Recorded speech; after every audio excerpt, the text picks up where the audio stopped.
Bien-aimés dans le Seigneur, que le Seigneur vous bénisse. Alors, je veux simplement encore m'acquitter de cette tâche et je suis reconnaissant à Dieu pour les bienfaits qu'il fait dans ma vie. Alors, je veux encore remercier les bien-aimées sœurs de l'Assemblée Perfection qui m'ont vraiment fait honneur et qui ont fait tout pour m'habiller. Et ils ont essayé de changer ma garde-robe. Et aujourd'hui, je me sens encore frais. Et je les remercie richement pour le fait qu'ils ont fait le sacrifice de m'apporter encore un peu quelques tenues et des ensembles vestes. Et ce matin, je me sens comme un père honoré et je suis bien habillé. Alors que Dieu les bénisse tous, je les connais toutes et j'aurais souhaité même les citer, mais la liste serait un peu longue.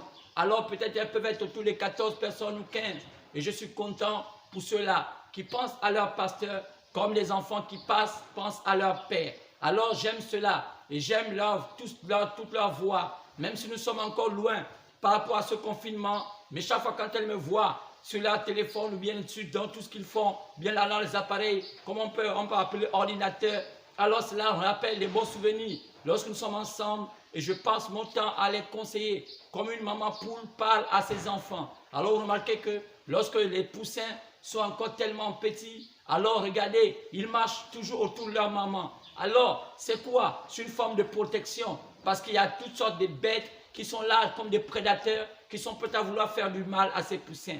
Et la maman poule est là. Et c'est comme le Seigneur Jésus. Il est comme une maman poule. Et il nous protège. Car il est dit que l'ange de l'Éternel campe au-dessus de ceux qui craignent Dieu. Car il est là et il les arrache de tout danger. Alors je remercie le Seigneur qui a mis à cœur ses sœurs. Elles sont tellement, elles se reconnaissent. Les sœurs de Perfection Tabernacle. Alors que Dieu vous bénisse richement pour m'avoir habillé avec ces charmants costumes. C'est pourquoi chaque fois que je les mets, je vais toujours me souvenir de vous. Et je les dis partout où je suis. Et je pense toujours que quand quelqu'un me fait un cadeau, pour moi c'est un honneur. Alors, je n'oublie jamais cela. J'ai toujours pensé aux multiples cadeaux que vous m'avez donnés. Ou que ce soit même des hommes, tout ce qu'ils m'ont donné, comme une cafetière, tout cela. Comme cette veilleuse qui est sur mon bureau. Ça, je n'oublie pas. Alors, je n'oublie pas aussi, ces charmantes chaussures. Et même aussi des vestes que les sœurs avaient déjà payé il y a ça quelques années. Alors je n'oublie pas. Je n'oublie pas vos multiples jus que vous m'envoyez. Ceux-là, parfois qui viennent me donner quelque chose parfois à manger. Ça, j'oublie pas. J'oublie pas des multiples gâteaux que je reçois de temps en temps.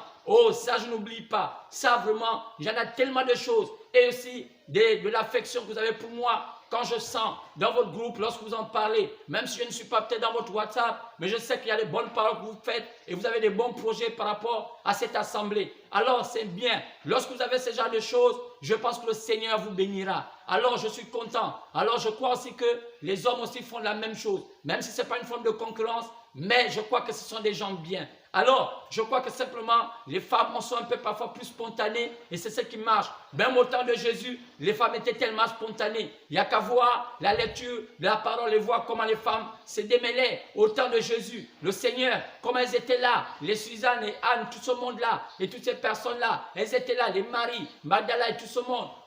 C'était des femmes bien. Elles étaient bien. Comme au temps de Paul avec la femme qu'on appelait Lydie, la vendeuse de poupes. Elles étaient là. Au temps de Pierre, Tabitha, toutes ces personnes. C'était des femmes spontanées. Alors je pense que les femmes ont ces cœurs de tendre, d'affection qui fait qu'elles sont plus spontanées que les hommes. Alors que les hommes, ils ont le temps de réfléchir et parfois, ils sont tellement un peu difficiles à convaincre. Alors, ça fait déjà un peu difficile, un peu particulier. Alors, ce n'est pas parce que les femmes ont cette faiblesse que je veux dire qu'on va profiter de cela. Alors, beaucoup de gens profitent de cette faiblesse, de cette affection des femmes pour faire des choses qui ne sont pas correctes. Alors je pense que ce n'est pas normal. Alors je vais simplement dire, les femmes ont un bon cœur et avec leur cœur tendre, elles sont capables de construire un monde et bâtir tout un paradis. Alors je pense que c'est merveilleux. Bénis encore Seigneur ces femmes, ces filles qui sont mes filles, quel que soit leur âge, pour moi ce sont mes filles et je vous apprécie, allez-y de l'avant, que Dieu vous comble.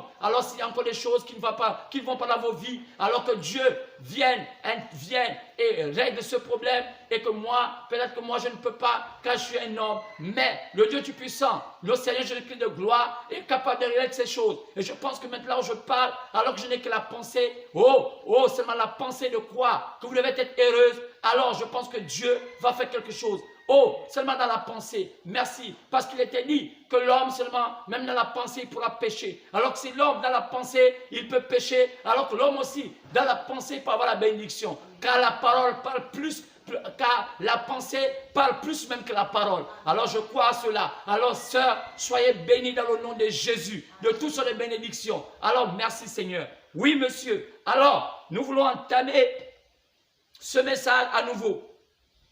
Nous sommes au dimanche 27 septembre 2020. Alors que nous savons que vendredi passé, nous avons eu un très beau message. Et je vis qu'à voir l'engouement des vidéos. Alors je pense que continuer à être dans cet engouement. Alors j'ai seulement vu que c'était tellement beau de voir que YouTube a été inondé. Et j'ai vu des gens voir, oh c'est la plus grande vidéo qu'on ait jamais vue. Dans tous les deux YouTube, que ce soit l'ancien comme le nouveau, la toile était tellement remplie. Et les gens étaient dessus. Alors ce n'est pas tout. Je demanderai aux gens de s'abonner. Alors c'est important parce que en s'abonnant, alors ce culte que je chante des précieux maintenant, alors que nous sommes pratiquement à 12 h moins, vous aurez suivi ça peut-être en direct. Ça aurait pu avoir un véritable engouement. Alors ce n'est pas difficile de faire un direct, sinon apprenez à vous abonner. Alors on aura besoin d'avoir un temps, un chiffre d'abonnement parce que les maisons YouTube nous demandent d'avoir au minimum 100 abonnés. Alors cela nous permettra de faire un direct. Alors il nous reste encore à peine quelques 50 abonnés alors que nous sommes déjà à 48. Alors faites un peu d'effort, dites à vos amis, dites à ceux qui écoutent. Alors c'est sûr que parfois beaucoup ne comprennent pas le sens de ma prédication. Pourquoi? Parce qu'ils ont tellement écouté des choses. Maintenant, pour aller de l'autre côté, ce n'est pas facile. C'est comme un enfant, lorsqu'il avait déjà été éduqué d'une manière, à la manière chinoise, c'est plus difficile d'être éduqué à la manière gabonaise. Vous voyez, parce qu'il est déjà habitué à cela. C'est pourquoi parfois, les gens ont du mal à comprendre mes prédications. Mes prédications sont parfois des prédications qui vont complètement à l'encontre de ce que disent les églises. Alors moi, je ne suis pas ici pour un système d'église, je suis ici pour la parole de Dieu. Ce que la parole de Dieu dit, c'est ce que moi je dis. Ce que la parole de Dieu ne dit pas, c'est ce que je ne dis pas. Même si aujourd'hui tout est confondu et tout ça, on appelle ça parole de Dieu. Parce qu'on ne sait plus là où c'est faux, là où c'est vrai. Mais comme Dieu nous a dit qu'au temps de la fin,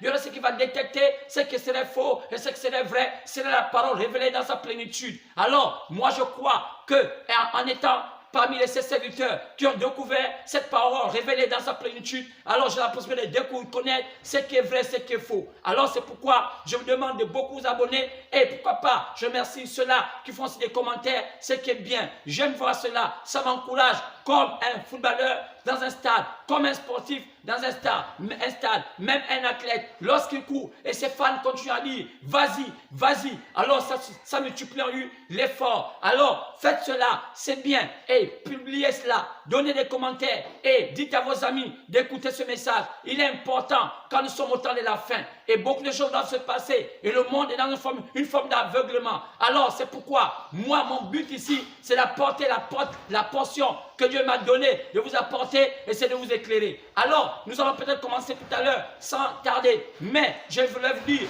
qu'en tant que Gabonais, je suis au Gabon et je commence à vous montrer certains signes. Alors c'est que sûr, j'aurai l'occasion de vous, peut-être vers la fin de ma vidéo, de vous donner certains points, ma position par rapport au Gabon, par rapport à tout ce qui se passe, combien de temps reste-t-il. Je n'avais pas eu l'occasion de vous calculer cela. Je veux dire que chaque pays a toujours au moins 50 ans. 50 ans de lumière, après vient les ténèbres. On appelle ça le jubilé. Mais avant d'arriver au jubilé, il y a des sabbats, des petites libérations qui se font. Selon Exode, chapitre 21, partant du verset 1 au verset 6. Après arrive 7 fois 7 pour arriver à 49 ans. Après un an, arrive au jubilé. Quand le jubilé, c'est 50 ans. Alors Dieu, souvent quand il est dans une nation, il prend 50 ans pour pouvoir amener cette nation dans la libération totale. Mais lorsque cette nation ne reconnaît pas cette libération totale, alors cette nation tombe à jamais dans les ténèbres. Alors chaque pays, chaque coin de la terre a eu un temps de jubilé. Alors si vous ne connaissez pas cela, j'aurai l'occasion de vous montrer cela et vous montrer quelques méandres qui font en sorte qu'aujourd'hui les Gabonais ont du mal à comprendre la véracité de la parole, comprendre la voix de Dieu pour ce temps. Alors c'est pourquoi, si Dieu me permet, j'aurai l'occasion de prendre un peu de temps pour ce que j'ai vu par les visions que j'ai vues de ce pays et voir là où va ce pays et combien de temps reste-t-il. J'aurai l'occasion et montre aussi comment l'Afrique a déjà eu son temps de visitation et comment nous verrons les derniers temps de l'Afrique. Oui, monsieur, car l'Afrique selon les Écritures, c'est la dernière portion où c'est de visiter la parole. Comme lorsqu'on voit la portion de l'Afrique, voyons l'Afrique se trouve vers le midi, qu'à vers le sud. Quand on va sur la lumière, comme le soleil, partout vers l'est, voyez, l'est vers l'Asie, et descend vers le nord, que là le soleil est au zénith, et après c'est donc vers le nord, et après ça finit par aller vers l'ouest. L'ouest c'est l'Amérique, et ça passe après l'Amérique, alors ça descend tout droit vers le midi, qui est le sud. Remarquez bien, alors après ça retourne encore vers l'est, c'est la même chose. Donc l'Afrique est censée être le dernier bastion où la parole de Dieu, sinon la lumière, doit faire son apogée, sinon faire sa visitation. Mais dans ce temps-là, que se passe avec l'Afrique? Alors vous voyez, donc c'est pourquoi chaque continent a eu son temps de visitation, que ce soit l'Asie, l'Europe, l'Océanie et même l'Amérique. Maintenant, l'Afrique avait le flambeau. Maintenant, combien de temps restait-il à l'Afrique? Alors nous pensons que tout est presque terminé pour l'Afrique. Quand l'Afrique a commencé un temps, et ça a duré beaucoup de temps, plus de 50 ans de lumière, dans toute l'Afrique, tous les coins de l'Afrique ont reçu la lumière. Mais combien de personnes ont reconnu que c'était autant la lumière? C'était tout comme ça. Un petit groupe de personnes reconnaissent autant la lumière, mais un grand nombre dans les ténèbres. Parce que la manière dont les gens reconnaissent la lumière, ce n'est pas la manière dont Dieu envoie sa lumière. Car les gens, ils ont même de voir la lumière. Les gens voient la lumière d'une manière païenne. Les gens voient la lumière d'une manière différente de la manière de Dieu. Lorsque les gens voient qu'ils ont un peu d'argent, ils croient que c'est là où ils sont bénis. Lorsqu'ils voient qu'ils ont un petit travail, c'est là qu'ils voient qu'ils sont bénis. Lorsqu'ils voient qu'ils n'ont pas une maladie, c'est là qu'ils voient qu'ils sont bénis. Mais parfois, au moment où vous êtes malade, parfois ce moment-là, Dieu a envoyé sa lumière. Mais le fait que vous n'êtes pas dans les bonnes conditions, alors que la maladie vous atteint, et par rapport à ces afflictions, vous pensez que vous n'êtes pas dans la lumière, alors que vous êtes dans la lumière. C'est votre problème. Parce que vous ne pouvez pas dire que si le soleil est là et que vous cachez du soleil, que le soleil n'est pas là. Oui, c'est la même chose. Lorsque le soleil est là, il est là. Mais si vous cachez loin du soleil, ne dites pas que le soleil n'est pas là. C'est vous qui n'êtes pas là où il y a le soleil. Parce que la seule manière pour vous d'être béni, il faut être là où il y a le soleil. Mais si vous cachez du soleil, vous n'aurez pas les bénédictions de ce que fait le soleil, ou bien les bienfaits du soleil. C'est comme ça avec Dieu. Dieu peut être là, mais vous êtes éloigné de Dieu. C'est pour que la seule manière pour vous d'avoir les bénédictions du soleil, ou bien d'avoir les bénédictions de Dieu, c'est d'être là où Dieu est. Maintenant, si Dieu est là, alors comment être vous approprier les bénédictions qu'il désire vous donner? Alors éloignez-vous du mal, éloignez-vous des nuages qui vous empêchent que le soleil puisse vous atteindre. Alors c'est ça avec le monde, c'est ça avec l'Afrique. Alors c'est pourquoi je crois que le temps de l'Afrique est en train de prendre fin. Alors l'Afrique a eu son temps de visitation et le temps de l'Afrique est en train de prendre fin et la lumière retourne petit à petit vers l'est. C'est pourquoi j'ai l'occasion d'en parler, même du Gabon et ce qui est en train de se passer dans ce pays. Mais ce n'est pas normalement l'objet de ma prédication. Car l'objet de ma prédication, j'ai commencé depuis vendredi, je parlais de la transition. Donc la transition qui se passe, quoi? La transition des élus. Quoi? C'est un message particulier. La transition des élus. Quoi? L'étape, sinon l'étape de la transition des élus qui part de la Odyssée jusqu'à la pierre de fête. Je commençais cela depuis mercredi, là où je parlais que la Odyssée, le monde et la transition des élus de Dieu entre les 7 âges de l'église et les sceaux. Alors c'est ce que je voulais dire. Donc j'ai appuyé ça le vendredi, là où je parlais de la première étape de la transition. Et je vous ai dit que la transition, c'est un départ progressif d'un lieu à un autre lieu.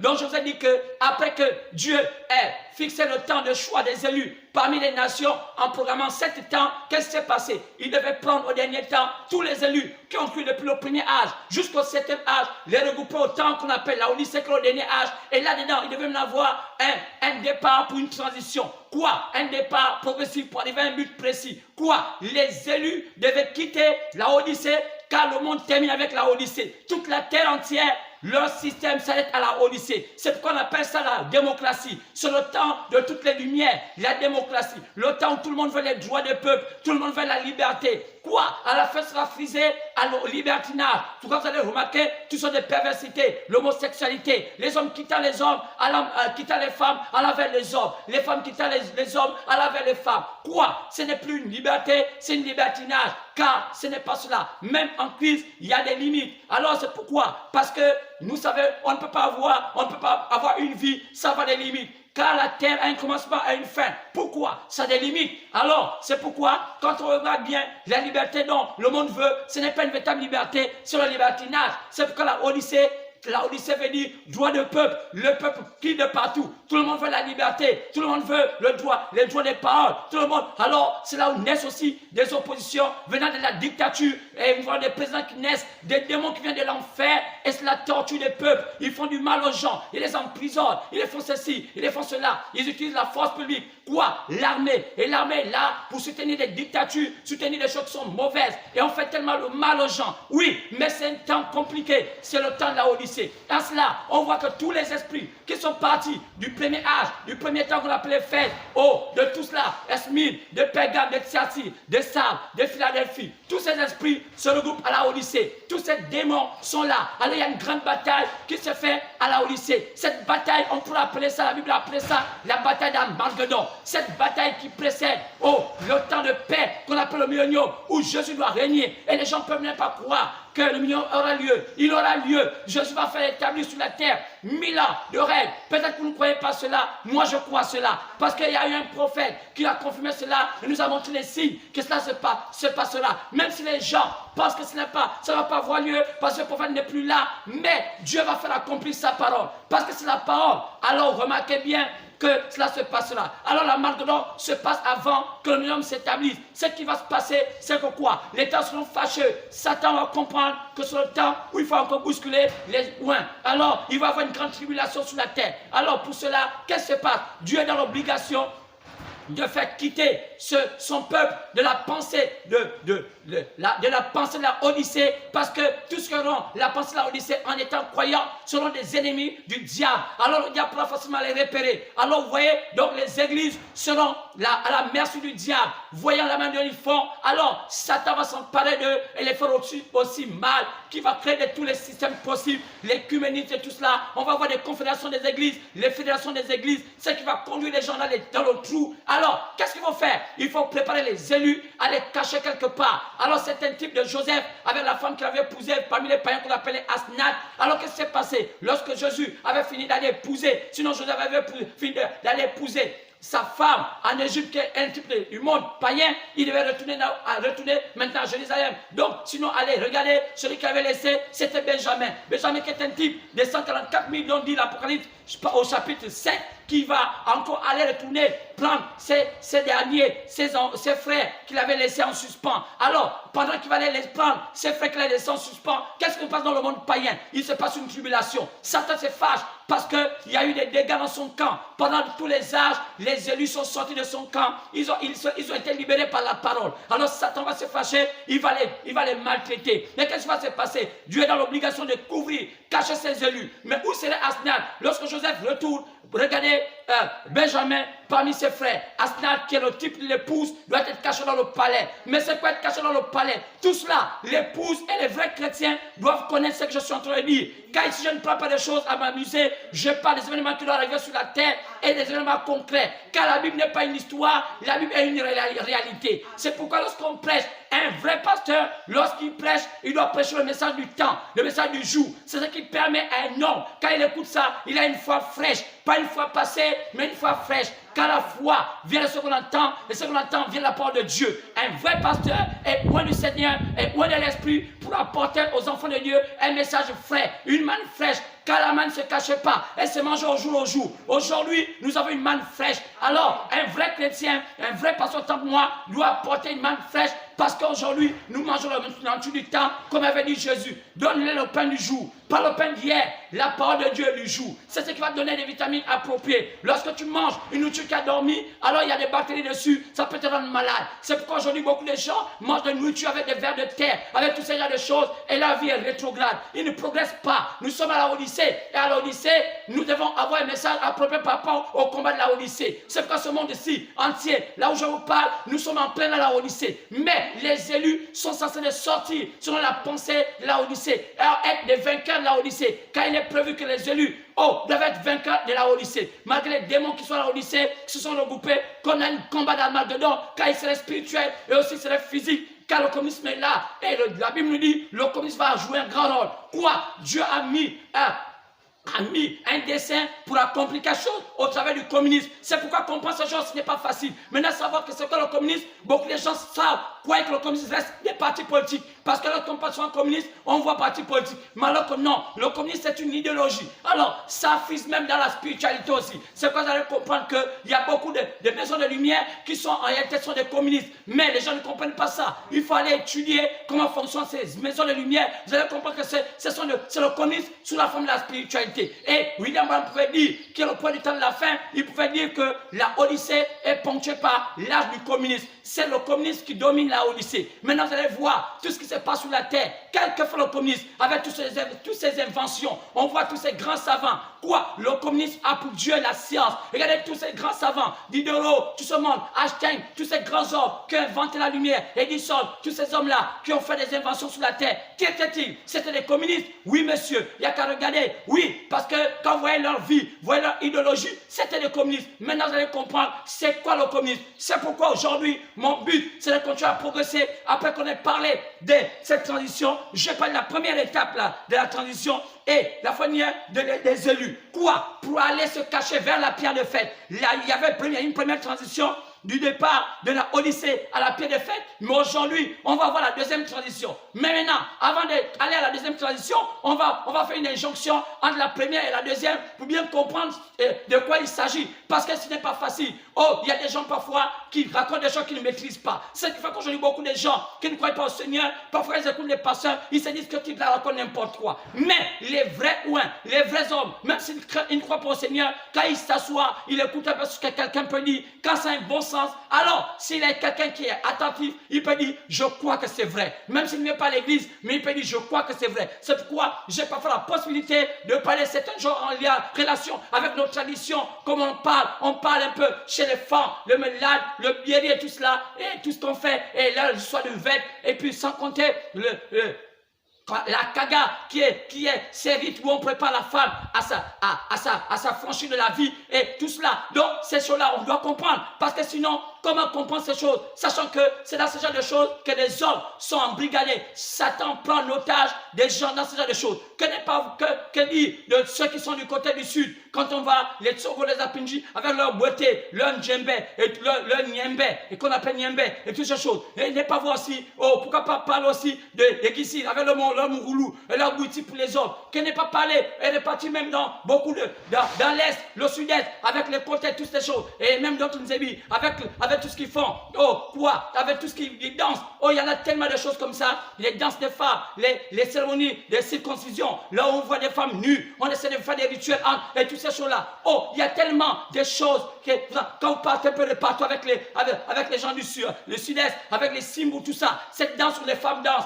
nues presquement, avec des scènes dehors, elles n'ont pas de slip et tout cela, où on apprend à la jeune fille comment avoir la dominance sur les normes et toutes ces choses. Là, on prend un homme, on apprend ce qu'on appelle le mungala, soit dans le mungala, et on voit ce qu'on appelle le mwiri. Et pourquoi pas aller dans d'autres cieux, où on parle de Butimi Soko, Ngonde, Sengedia, Myoba, toutes ces choses, l'onjobi. Pourquoi ces choses? Le koukoué, chez les Omienais. Pourquoi toutes ces choses? L'onjembe chez les Omienais. Toutes ces choses. Que signifient toutes ces choses et qu'est-ce que leur impact dans le subconscient de chaque Gabonais qui pratiquant ce genre de choses, le lombo. Voilà, c'est pourquoi lorsque je prêche ici parce que Dieu m'a donné une mission particulière et je suis au Gabon. Donc ceux qui sont censés d'abord bénéficier de mes prédications, ce sont ceux qui sont au Gabon parce que ce sont ces mêmes esprits qui ont le contrôle sur chaque Gabonais. Vous allez voir que nous ne sommes pas dehors de cela. Alors même si on croit au Seigneur, mais chacun a été quand même issu d'une famille gabonaise et ces familles-là sont dans l'emprise de chaque esprit. Alors c'est pourquoi lorsque j'apporte ici mon évangile, je dois montrer comment Jésus vient prendre le contrôle de ces esprits et comment il les prend et comment on les dénonce. Parce qu'on ne peut pas d'abord chasser un esprit sans d'abord le mettre en spectacle, sans le dépouiller. C'est pourquoi la particularité de mon ministère, c'est que j'arrive à dépouiller ces esprits dans la précision. Et ceux qui sont les vrais initiés savent que je dis la vérité.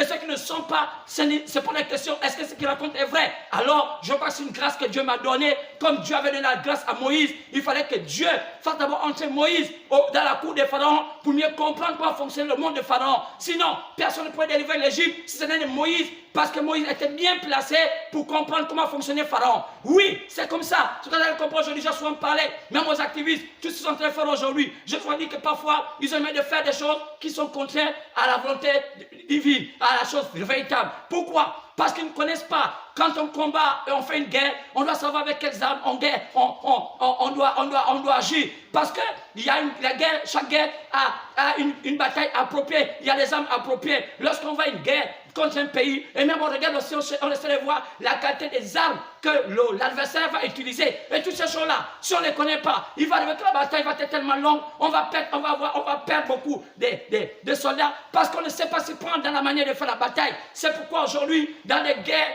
on doit avoir des plans de guerre. Et pour ne pas faire une guerre, ça avoir un véritable motif. À chaque fois que quelqu'un fait une guerre, s'il n'a pas un motif juste, il ne réussira jamais. Car c'est ce que fait Dieu. Dieu n'est jamais du côté de celui qui a un faux motif. Comme au temps de la Deuxième Guerre mondiale, lorsque Dieu avait permis que Hitler corrige la France, corrige certains pays qui s'étaient détournés de Dieu. Alors, que fit Dieu? Dieu laissa Satan s'emparer de nom appelé Hitler pour corriger la France, qui est un pays qui est entré dans la perdition. C'est la France qui a connu beaucoup de pays dans la perdition. C'est la fille de la grande prostituée. Alors, qu'est-ce qui s'est passé? Mais Hitler a voulu outrepasser, aller un peu plus loin. Vous voyez? Donc, il était quitté du cadre de la vision dont l'Éternel l'avait assigné. Quoi c'est un peu la même chose. Donc, lorsque vous combattez et que vos motifs sont faux, vous allez finir par perdre. C'est pourquoi, lorsque vous voulez gagner une bataille, vous devez savoir si mes motifs sont justes. Quand vous entreprenez quelque chose, vous regardez les motifs. Si vos motifs ne sont pas justes, ça sûrement vous n'allez pas gagner. C'est pourquoi c'est cela. Moi, quand je pêche ici, je ne pêche pas avec des motifs d'avoir de l'argent, ou je ne sais pas quoi ici, ou bien, mais je pêche parce que Dieu m'a dit de prêcher. Quelque chose ce que je peux dire,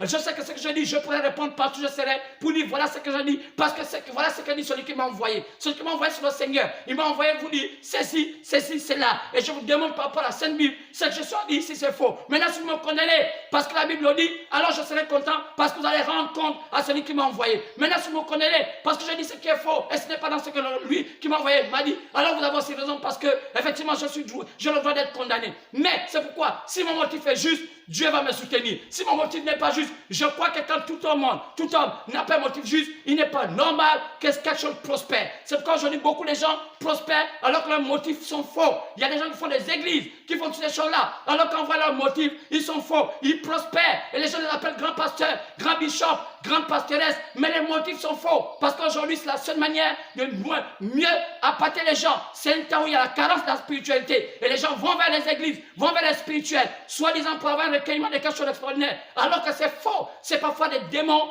qui ont pris le marque des hommes saints et comme des femmes saintes. Et cela, ils sont prisonniers d'un système. Mais aujourd'hui, je te dis simplement d'ouvrir tes yeux et dis, c'est le temps de te libérer parce que nous sommes à la Odyssée. Et c'est le dernier temps. Si tu ne te libères pas maintenant, plus tard tu ne vas pas te libérer parce qu'il n'y a plus de temps. Après ce temps, c'est la Odyssée. Mais les élus sont censés quitter la Odyssée et aller dans un autre domaine. C'est ce qu'on appelle cet endroit. Là, ils vont partir le lieu de la pierre de fête. C'est Jésus lui-même. Et on en a parlé pour voir dans mes anciennes prédications, même celle qui est passée. Je vous ai montré cela. Maintenant, alors que nous sommes en train de partir à la deuxième transition, mais avant d'arriver là, on va d'abord planter le décor. Et plantons le décor, nous allons lire la parole. Nous allons ouvrir la Bible. Et on va se lever alors que nous sommes à dimanche. Dimanche 27 septembre 2020. Oh, je crois qu'on va prendre Romains 8. Romains 8.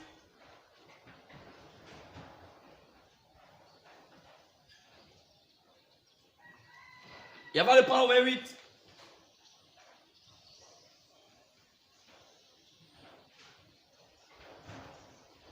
je vais prendre 1 Corinthiens chapitre 3, partant du verset 9 au verset 12.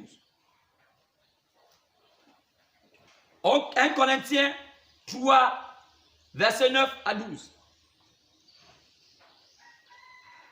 Nous allons lever et lisons la parole. Car nous sommes ouvriers avec Dieu.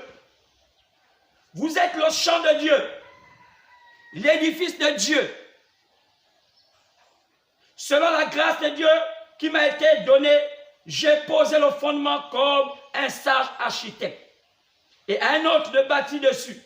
Mais que chacun prenne garde à la manière dont il bâtit dessus.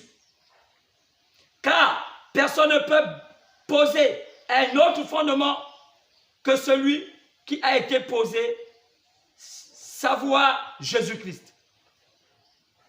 Or, si quelqu'un bâtit sur ce fondement avec de l'or, de l'argent, des pierres précieuses, du bois, du foin, du chaume, l'œuvre de chacun sera manifeste.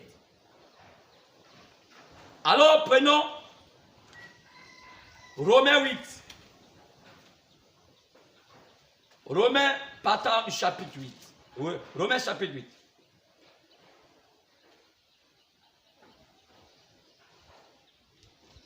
Romains chapitre 8. Alors je ne vais pas lire tout le chapitre parce qu'il est long.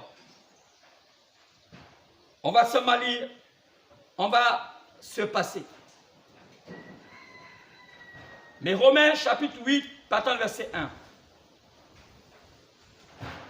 Il y a donc maintenant aucune condamnation pour ceux qui sont en Jésus-Christ. En effet, la loi de l'esprit de la vie en Jésus-Christ m'a affranchi de la loi du péché et de la mort. Car, chose impossible à la loi, parce que la chair la rendait sans force, Dieu a condamné le péché dans la chair, en envoyant à cause du péché son propre fils dans une chair semblable à celle du péché. Et cela afin que la justice de la loi fût accomplie en nous, qui marchons non selon la chair, mais selon l'esprit. Ceux, en effet, qui vivent selon la chair s'affectionnent aux choses de la chair, tandis que ceux qui vivent selon l'esprit s'affectionnent aux choses de l'esprit.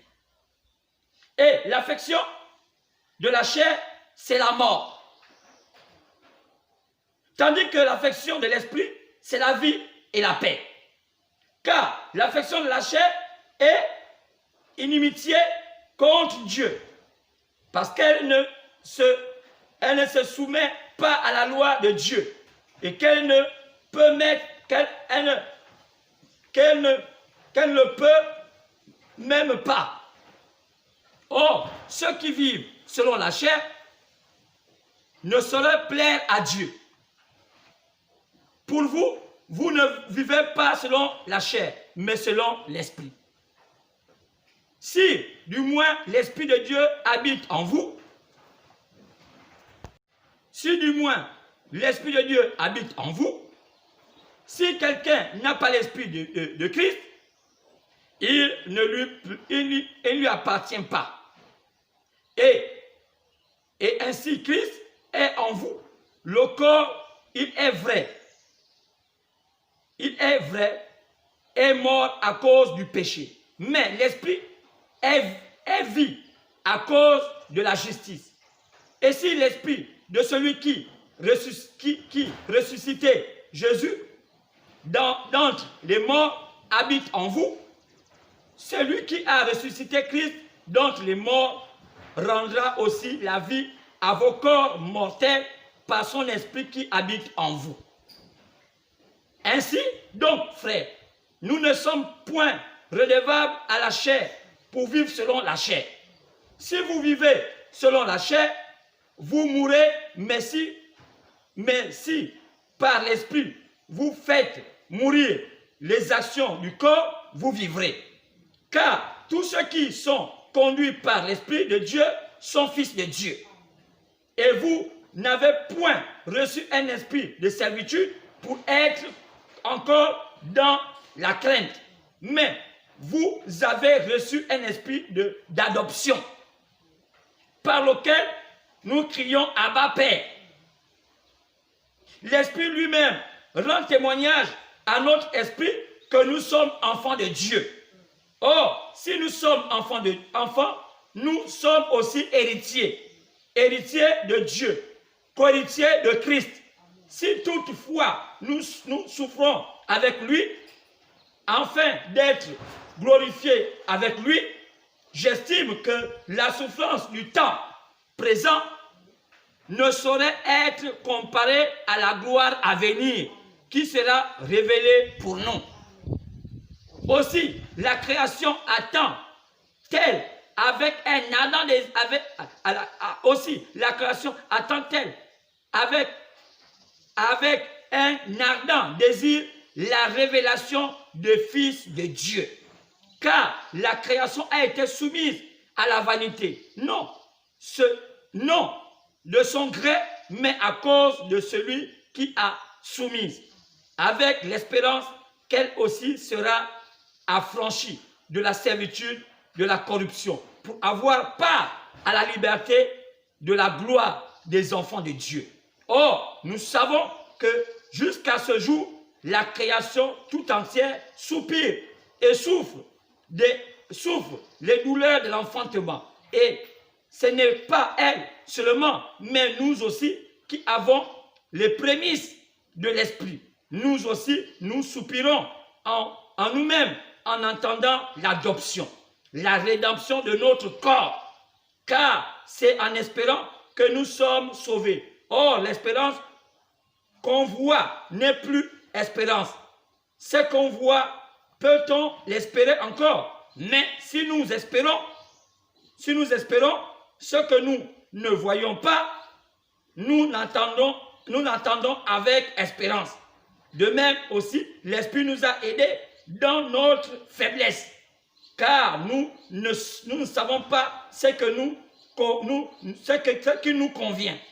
Demandez dans nos prières. Mais l'Esprit lui-même intercède par des soupirs, des exprimables, et celui qui sonde les cœurs connaît quelle est la pensée de l'Esprit, parce que selon Dieu qu'il intercède en faveur des saints. Alors que le Seigneur bénit la lecture de sa parole, dans le parfait nom du Seigneur Jésus-Christ, j'ai ainsi prié. Amen. Alors on peut s'asseoir. Alors ici, vous voyez, la chose qui nous a plus interpellé dans cette prédication, dans cette lecture, premièrement, c'est lorsque Paul nous parle dans 1 Corinthiens chapitre 3. On remarque que là-dedans, Paul nous parle de l'évolution, sinon du salut qui est progressif. Et Paul nous compare le salut à un édifice qu'on est en train de bâtir. Et Paul dit que ce bâtiment est bâti par des ouvriers. Et Paul compare les croyants comme étant les ouvriers de cette bâtisse. Et il a appelé cette bâtisse un édifice. Vous voyez, lorsqu'on parle d'un édifice, il y a une différence entre une simple petite maison et un édifice. Quand on parle d'un édifice, ça dit que c'est un building. C'est quelque chose qui a beaucoup de chambres, beaucoup de salons. Il y a tellement de choses dedans. Alors, Paul dit, on bâtit avec plusieurs matériaux. Et Paul a comparé avec beaucoup de matériaux comme de l'argent, de l'or, le foin, des pierres précieuses, tout cela. Et il y en a tellement. Alors, vous remarquez que Paul a montré une qualité de matériel avec lequel on doit bâtir cet édifice. Vous allez voir que le plus grand de matériel qu'on a vu ici, c'était l'or. Et nous savons que l'or typifie la divinité. Et lorsqu'on a toujours voulu typifier Jésus-Christ, on a toujours comparé à l'or. Alors, donc Jésus-Christ est, on peut dire, un peu le sommet de la finition de cette bâtisse. Tout serait monté, mais la bâtisse termine par être mise en or. Parce que c'est une bâtisse à la valeur de la divinité. Alors, c'est pourquoi il dit que lui, il a bâti à un niveau, l'autre est venu bâtir après. Il dit, mais ceux qui bâtissent cela n'avaient qu'à faire attention à la manière dont ils bâtissent. Il y a ceux qui vont bâtir avec le foin, d'autres avec la chaume, l'autre avec de l'or, l'autre avec l'argent. Alors, que chacun sache comment bâtir selon le métal qu'on lui a donné de bâtir. Alors, c'est pourquoi je crois qu'il est dit que Jésus-Christ est la fêtière, est la charpente de la bâtisse. Il est la tête du corps de l'Église. Alors, donc je pense que la finalité, comme en ce temps qu'on appelle la Odyssée, la finalité de la bâtisse de l'Église, la finalité de la bâtisse des croyants, je crois termine avec Christ. Quel que soit le nous avons fait, nous avons été justifiés par le baptême, nous sommes passés par une forme de sanctification, nous avons eu la manifestation des dons. Mais la finalité de tout, je pense que c'est Christ lui-même. Quoi, c'est l'or? Car c'est un type d'adoption. Alors remarquez bien, quand on parle de toutes ces choses, alors remarquez, il y a dans le plan du salut, c'est tout un processus qui part d'abord par une justification. C'est le premier point. Après la justification, on peut aller, on a la sanctification. Deuxième point, après la sanctification, on a ce qu'on appelle le baptême du Saint-Esprit. Baptême du Saint-Esprit.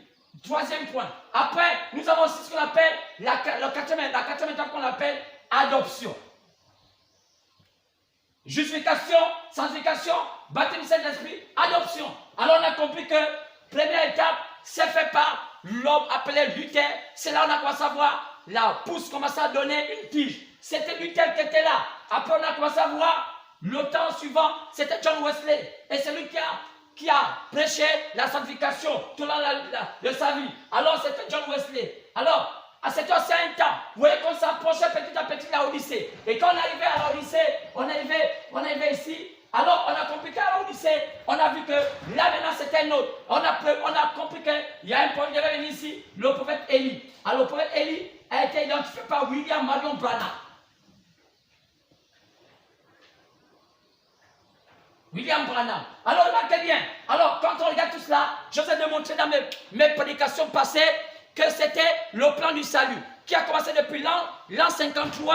Et on voit comment c'est parti l'an 53. Je sais que c'est tombé ici en l'an 1906. Alors vous voyez ici c'est la Odyssée. Parce qu'ici c'est ça. Ici c'est Philadelphie. Mais avant ça, on a d'abord Éphèse, Smyrne, Pergame, Thyatire. Alors après Thyatire, on a eu maintenant à Sardes. Alors donc, il y a eu d'abord là-haut, avant ces trois-là, avant ces trois âges-là, il y a eu d'abord quatre âges. On a eu d'abord Éphèse, qui était Éphèse, et on avait Éphèse, on avait Smyrne, après on avait Smyrne, on avait Pergame, après Pergame, on avait Thyatire. Donc, vous voyez, on a d'abord là. Donc, 1, 2, 3, 4. Et puis on a eu ici 5.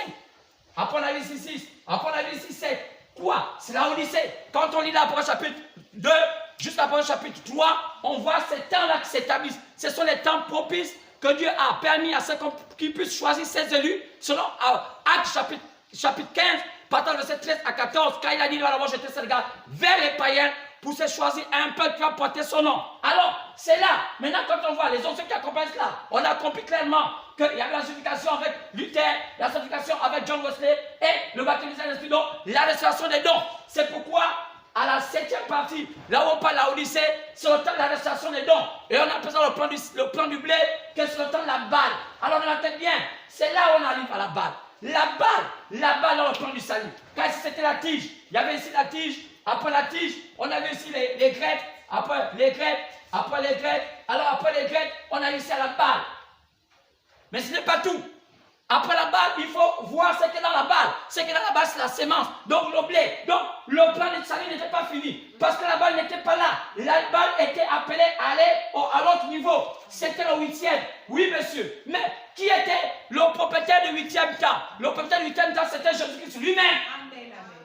Jésus lui-même. Le 8e temps était Jésus lui-même. C'est pourquoi tout était fait pour que Jésus soit le gardien du 8e temps. C'est pour ça que remarquez que c'est là où on bâtit avec l'or. Et il y a l'autre qui c'était l'argent. Argent. Et puis, on peut continuer. Donc, quand on regarde bien, donc quand Paul disait cela, c'était cela, il dit, mais ceux qui battent n'ont qu'à faire attention. C'est pourquoi, entre la Odyssée et la pierre de fête, parce que c'est la pierre de fête qu'on appelle l'adoption. La pierre de fête, alors il fallait savoir comment la transition se faisait, puisque le monde prend fait ici. Il y a un mur ici. C'est pour ça que je dis qu'il y a un grand mur ici. Pour entrer à la pierre de fête, alors tout est maintenant filtré. Les gens pouvaient s'amuser ici. Les gens se sont amusés durant tout le temps. Depuis 2000 ans, le monde joue avec le christianisme. Il y a un christianisme moribond qui s'est installé. Et Satan a fait tout pour se glisser dans ce système. Regardez bien, aujourd'hui Satan est devenu soi-disant chrétien. Alors on a vu dans le chapitre 6, dans les sorts, il était un cheval blanc, il était un cavalier qui montait une puissance blanche, noire, rouge, plutôt une puissance blanche qui était le diable sous la forme de la forme de piété avec la ruse. Après il devient rouge avec sa cruauté. Après il devient noir avec son temps de ténèbres. Après il devient pâle avec ses maladies. Alors regardez tout cela. Le diable l'a fait. Mais arrivé ici, le monde prend fin. C'est pourquoi la Odyssée, c'est la fin de tout système. La Odyssée, c'est terminé. Le monde finit à la Odyssée. On appelle ça droit de peuple. Le mot Odyssée veut dire droit de peuple. Vous allez remarquer que tout s'arrête là. C'est le temps où il y aurait toutes sortes des inventions. On laisse les gens faire tout. On produit tout. On n'est pas à tout faire. Le monde, c'est le temps où Satan, qui était celui à qui avait la connaissance de tous les principes des choses naturelles, devait se manifester dans toute sa plénitude. Qui était Satan?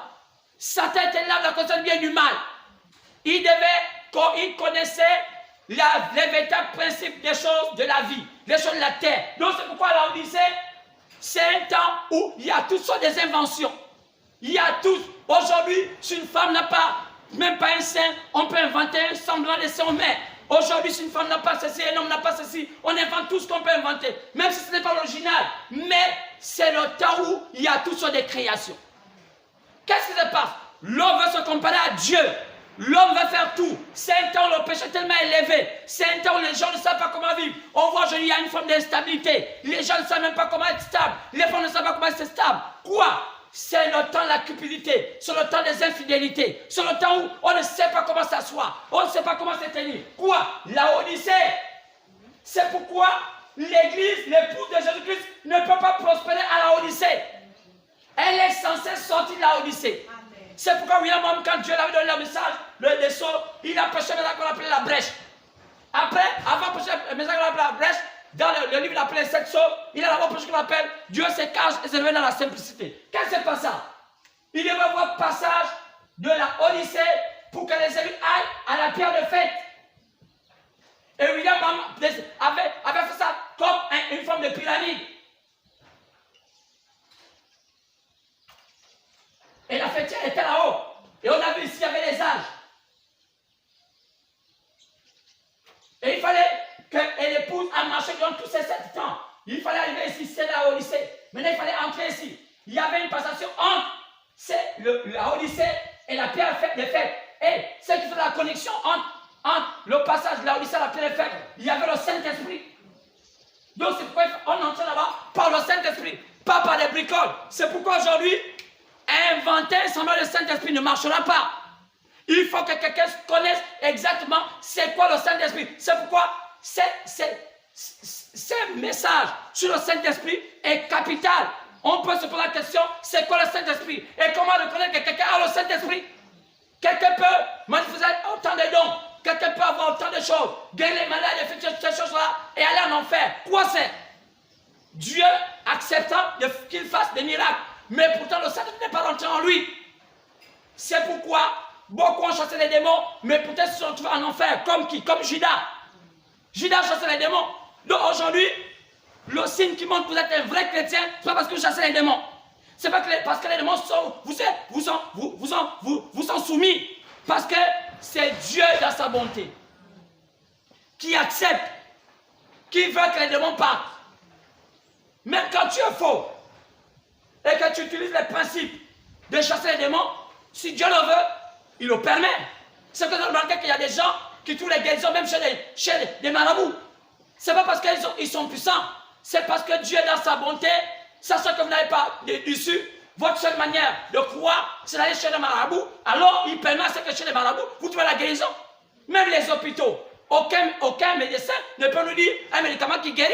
Un médecin qui vous dit qu'il y a un médicament qui guérit, c'est un charlatan, c'est un faux. Un médicament peut soigner, mais pas guérir. La médecine nous aide à pouvoir contacter la maladie, la guérison, mais la médecine ne nous guérit pas. C'est quand même la médecine est en perpétuelle recherche de tout ce qu'il y a comme molécules et tout ça pour trouver la solution sur la guérison. Mais la guérison n'est que de la création. La guérison, c'est Dieu qui donne la guérison. C'est clair. Alors, c'est pourquoi, regardons bien, et on voit que William Branham eut cette grâce. Il prêchait un message appelé Dieu se cache et se révèle dans la simplicité. Pourquoi? Parce que pour entrer dans la pierre de fête, il y avait un mystère. Et Dieu avait laissé un livre ici, qui était ici. Qui était un livre invisible. Daniel nous a dit cela. Le livre qui nous donne le passeport pour entrer dans la pierre de fête. Daniel chapitre 12, partant de verset 4, nous a dit qu'au temps de la fin, il va y avoir un livre qui doit être révélé. Et Jésus n'étant plus là, comme il est passé par la fonction de fils de Dieu, quand il était avant fils de l'homme, il était prophète, mais étant parti auprès du Père, il est devenu fils de Dieu, donc invisible. Il lui fallait impérativement quelqu'un pour ouvrir ce livre où il y avait tout le secret pour entrer de la Odyssée et aller à la pierre de fête. C'est pourquoi Malachie le prophète dit qu'il a prévu qu'il y a un prophète qui naît en ce temps-là. Donc, dans cette partie de la Odyssée, il y a un prophète qui va naître. C'est pourquoi Jésus a dit dans le livre de Matthieu, chapitre 24, partant du verset 27, que ce prophète naîtra à l'ouest, donc en Occident. Et l'Occident, que dit la Bible, c'est les États-Unis. C'est pourquoi les hommes de lumière, comme les maçons avaient reconnu que Jésus devait naître, les maçons ont reconnu aussi que quelque chose s'est passé aux États-Unis. C'est qu'on a remarqué que dans leur billet d'argent, le $1, ils ont mis une pyramide avec un œil. Je vous montre souvent ça ici. Et l'œil là veut dire un voyant. La pyramide typifie un homme. Oui, les mages ont vu Jésus à sa venue. Les mages du temps moderne verront la gloire de Dieu se manifester en ce temps qui veut. Cet homme qui vient d'entendre la fin. C'est pourquoi cet homme devait venir à l'ouest ou aux États-Unis. Et cela était clair. Même les hommes de lumière ont vu cela. Et ils ont montré les signes. Qu'est-ce qui se passe? Les religieux n'ont jamais vu cela. Les religieux sont toujours un peu distraits. Et ils passent leur temps à distraire les gens. Alors c'est ce que dit la Bible. La Bible dit qu'ils imposent des jours pesants aux gens. Et ils ne veulent pas eux-mêmes aussi rentrer. Parce qu'ils veulent aussi empêcher les gens de rentrer. Que font les religions? Ils empêchent les gens d'entrer vers le ciel. Ils font la même chose. Parce qu'ils veulent les prendre en otage. Ils veulent prendre les gens en otage. Ils ne veulent pas les amener à connaître qui est Dieu. Oui, c'est un business. Donc il y avait un livre caché. Et le livre de l'Apocalypse chapitre 5 nous dit, par le verset 1, que seul Jésus, l'agneau, qui avait la possibilité d'ouvrir ce livre. C'est pourquoi, n'étant pas là, qu'est-ce qu'il fait? Il fait ce qu'on appelle Amos 3:7. Dieu ne fait rien. Car Jésus était Dieu, sans avoir révélé son secret à ses serviteurs, les prophètes. Comme il va y avoir un prophète dans ce temps-là, alors, et il y a un secret à révéler, et lui n'est pas là, il est esprit. C'est qu'on remarque dans Apocalypse chapitre 8, il descend. Il vient ouvrir le livre. Le livre qui était scellé des 7 sceaux. C'était un livre qui avait 7 rouleaux. Alors il fallait, on empilait rouleau après rouleau, rouleau après rouleau, rouleau après rouleau. Alors, pour connaître le contenu du livre, il fallait enlever le premier rouleau, le 7e rouleau. Car le 7e était le dernier. C'est pourquoi le dernier, c'est au temps de la Odyssée. Donc, c'est le premier temps de la Odyssée, le message du temps de la Odyssée, son approche chapitre 10, partant du verset 7, il dit, à la voix du 7e ange. Donc, le 7e ange de la Odyssée, à sa voix, est censé connaître ce que Jésus avait dit pour ouvrir ce livre mystérieux de Apôtre chapitre 5, par le verset 1 et les derniers 12, 4. C'est pourquoi Jésus avait dit que ce prophète, Matthieu 17, 10 à 11, viendra rétablir toutes choses. Quoi? Par la connaissance de ce qui était dans le livre. Donc c'est pourquoi la balle, donc la Odyssée, l'église passe maintenant par la balle. C'était une transition. Donc je vous ai dit que j'ai parlé de la première étape et j'ai dit que la première étape pour moi, ça commençait ici à la balle. Parce que tout ça n'était que les prémices. On avait la justification, c'était la pousse. On avait la sanctification, c'était les grecs. Mais là-bas, la chose était sérieuse. Il y avait déjà quelque chose qui était là. Quoi? Une balle. Une balle, vous voyez? Alors, qu'est-ce qui était à l'intérieur? On voyait que quelque chose, il y avait quelque chose à l'intérieur. Quoi? Il y avait quelque chose à l'intérieur. La chose qui était à l'intérieur, c'était quoi? C'était le grain, le blé lui-même. Maintenant, comment? Il fallait qu'on puisse sortir le blé. Parce que le blé devait partir où? Tout droit pour attendre à mûrir dans la pierre de fête. Amen, amen. Mais pour sortir le blé, il fallait avoir le code, comment sortir le blé de la base. Alors, ce code était dans le livre. Et celui qui avait la connaissance du code, c'était Jésus lui-même. Mais comme étant invisible, il va emprunter le corps du prophète présent de ce temps-là. C'est pourquoi ce prophète présent est utile pour toutes les églises et pour tout être humain sur la terre. Et lorsque vous écoutez ce mystère de ce livre, c'est que ce prophète a eu 3 choses qui l'ont accompagné. Il appelait ça 3 poules. Le premier poule, le deuxième poule et le troisième poule. Le premier poule, c'était quoi? C'était la guérison divine. Le deuxième poule, c'était le discernement de pensée de cœur. Tout ça, c'était le domaine du don. C'était la balle. C'était seulement pour attirer les gens, pour comprendre que Jésus-Christ est là. Chaque guérison, chaque don n'est pas la chose essentielle. C'est seulement le fait d'attirer les gens. C'est ce qui donne un peu pour dire, je suis là. Mais la chose essentielle, c'est la parole faite chair. C'est le charisme, c'est l'adoption. Aucun homme ne peut t'agréer à Dieu si Dieu ne l'a pas encore adopté. C'est le principe de Dieu. Lorsque vous voyez un enfant est mis au monde, un père ne peut pas lui donner d'abord toute l'autorité du pouvoir. Il va d'abord le préparer. C'est qu'en mettant dans le Gabon ou bien certains pays africains, c'est la préparation du peuple. Amen. La préparation des enfants. Est-ce que le Gabon a préparé son peuple à être un peuple grand demain? Oh, c'est l'erreur des Gabonais. C'est l'erreur des pouvoirs du Gabon. Ils ont préparé eux-mêmes dans toutes sortes de choses, mais malgré cela, eux-mêmes, ils sont rien. Car un peuple, un pays qui soit grand, c'est la qualité de la manière de penser de son peuple. Si ce peuple ne pense pas grand, malgré les richesses de ce peuple, c'est un peuple naïf. Alors, c'est ce qui se passe dans Galates 4. Quoi? C'est l'adoption. Quoi? Il faut être des tuteurs sélectionnés. Alors Dieu, dans chaque pays, envoie des tuteurs sélectionnés. Donc dans chaque pays, Dieu suscite des ouins, pas des étrangers. Dans chaque pays, la Bible dit que je vous susciterai un frère parmi vous. Il a fait ça en Israël, selon Deutéronome 18, 15. Alors il le fera ça dans chaque pays. Donc dans chaque pays, Dieu suscite les autochtones à qui il donne le message approprié pour sortir leur propre frère. Lorsque vous voyez un pays qui s'adapte seulement à être dirigé par des étrangers, ça montre que c'est un pays qui est icabode. Alors Dieu toujours prend des ouins. Oh, peut-être en politique on peut laisser cela parce que c'est dans la magouille. Mais en matière de spiritualité, on ne peut pas accepter qu'un homme qui n'est pas autochtone d'un pays soit un homme qui est garant de la spiritualité de ce pays. C'est que quand on voit les gens qui quittent d'autres pays, comme les gens qui se disent quoi, mais ça du William Branham. Alors William Branham a dit que ce n'est pas juste de le faire. Quitter partout, comme les Congolais, comme les démocratiques, comme tous des Congolais, comme les Nigériens, comme les Béninois. Venir au Gabon, c'est ta vie pour dire, Dieu m'a envoyé avec M. William Branham pour venir au Gabon. Alors c'est une fausseté. Vous voulez voir Dieu se manifester?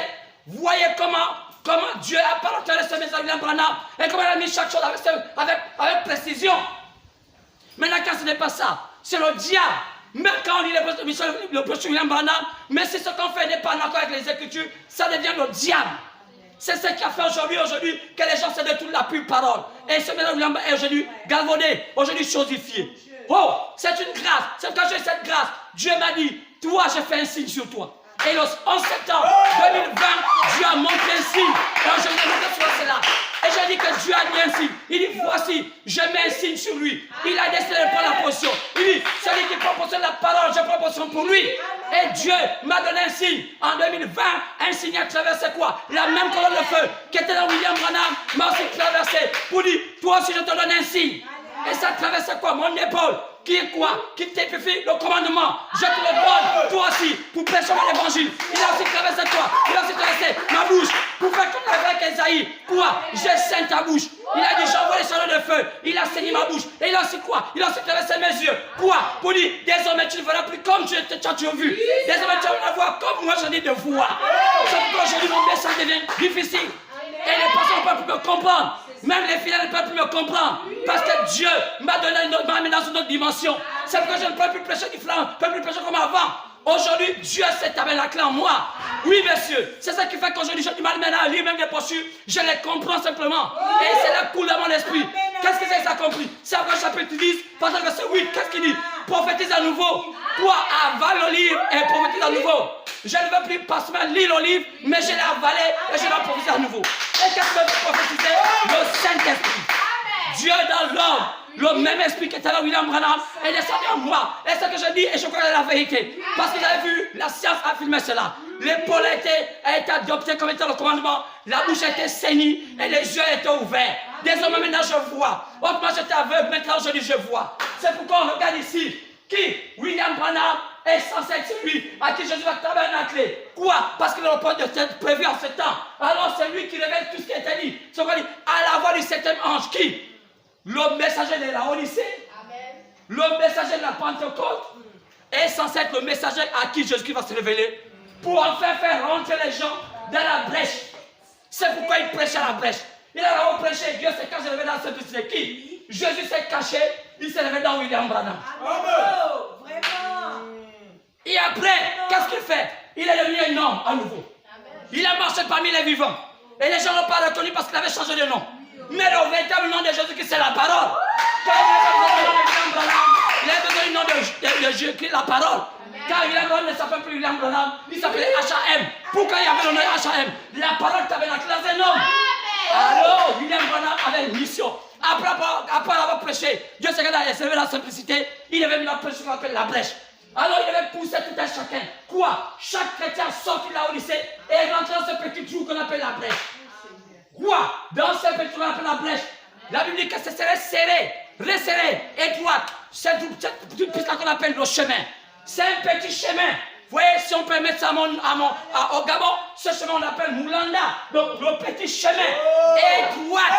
Le petit chemin. C'est Moulanda, le petit chemin.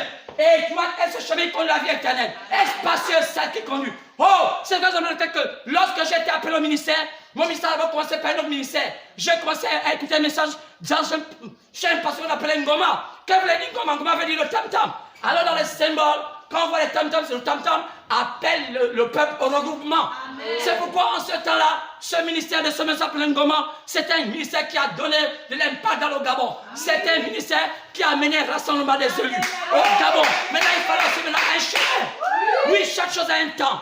Parfois, on ne comprend pas ces choses. Parfois, c'est un temps où Dieu fait passer une passation. Et il dit maintenant, après ça, maintenant c'est là. Maintenant, après moi, peut-être quelqu'un d'autre viendra. Oh oui, je le crois. Parce que je ne suis pas éternel. C'est pourquoi après avoir écouté Ngoma, Dieu m'a dit, maintenant c'est ton temps. Et il m'a montré une vision où je devais tomber dans le gouet. Quoi? Il m'a dit, regarde ce que c'est dans le gouet. Je vais dans le gouet, tout ça des reptiles. J'ai vu les pitons, les serpents noirs, tout ce qu'on trouve dans le gouet au Gabon. Et il fallait que j'aille combattre. Mais moi-même, je n'avais pas la force. Mais le Seigneur lui-même m'avait donné, sans effet, les forces de cette pitons et tout ce qui était là.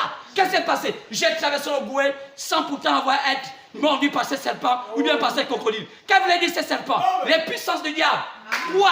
Dieu m'a donné le pouvoir d'amener les gens quelque part. C'est pourquoi aujourd'hui, qu'est-ce qui s'est passé? Alors il va avoir un secret entre lui et moi. Quoi? Oh bien monsieur, c'est la vérité, je vous dis. Je ne peux pas mentir. Je ne dis que tout ce qui est la vérité. Le Seigneur m'est témoin. Alors, regardez bien. La brèche, quoi? L'entrée entre la Odyssée, pour se retrouver dans la pierre de fête, il y avait une brèche. On devait serrer. C'était un petit trou. La brèche veut dire un endroit qui est percé entre murs. Donc, aujourd'hui, si tu as bien de comprendre, et avec été gros comme le péché comme ça, il fallait maigrir. Car la brèche était tellement petite. Vous voyez, ce n'est pas la parole de Dieu qui devait s'adapter à nous, mais c'est nous qui devons s'adapter à la parole de Dieu. Car l'endroit était petit. Il fallait être mince la parole et tailler ton esprit. Car nous sommes au temps de la pierre taillée.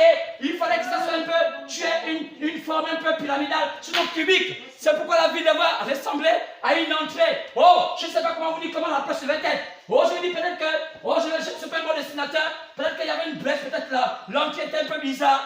Je vais vous montrer un peu une histoire. C'est un peu comme ça. Peut-être que cette brèche avait une ressemblance un peu comme une pyramide. Mettons comme ça. Excusez-moi de vouloir gaspiller, mais c'est vrai.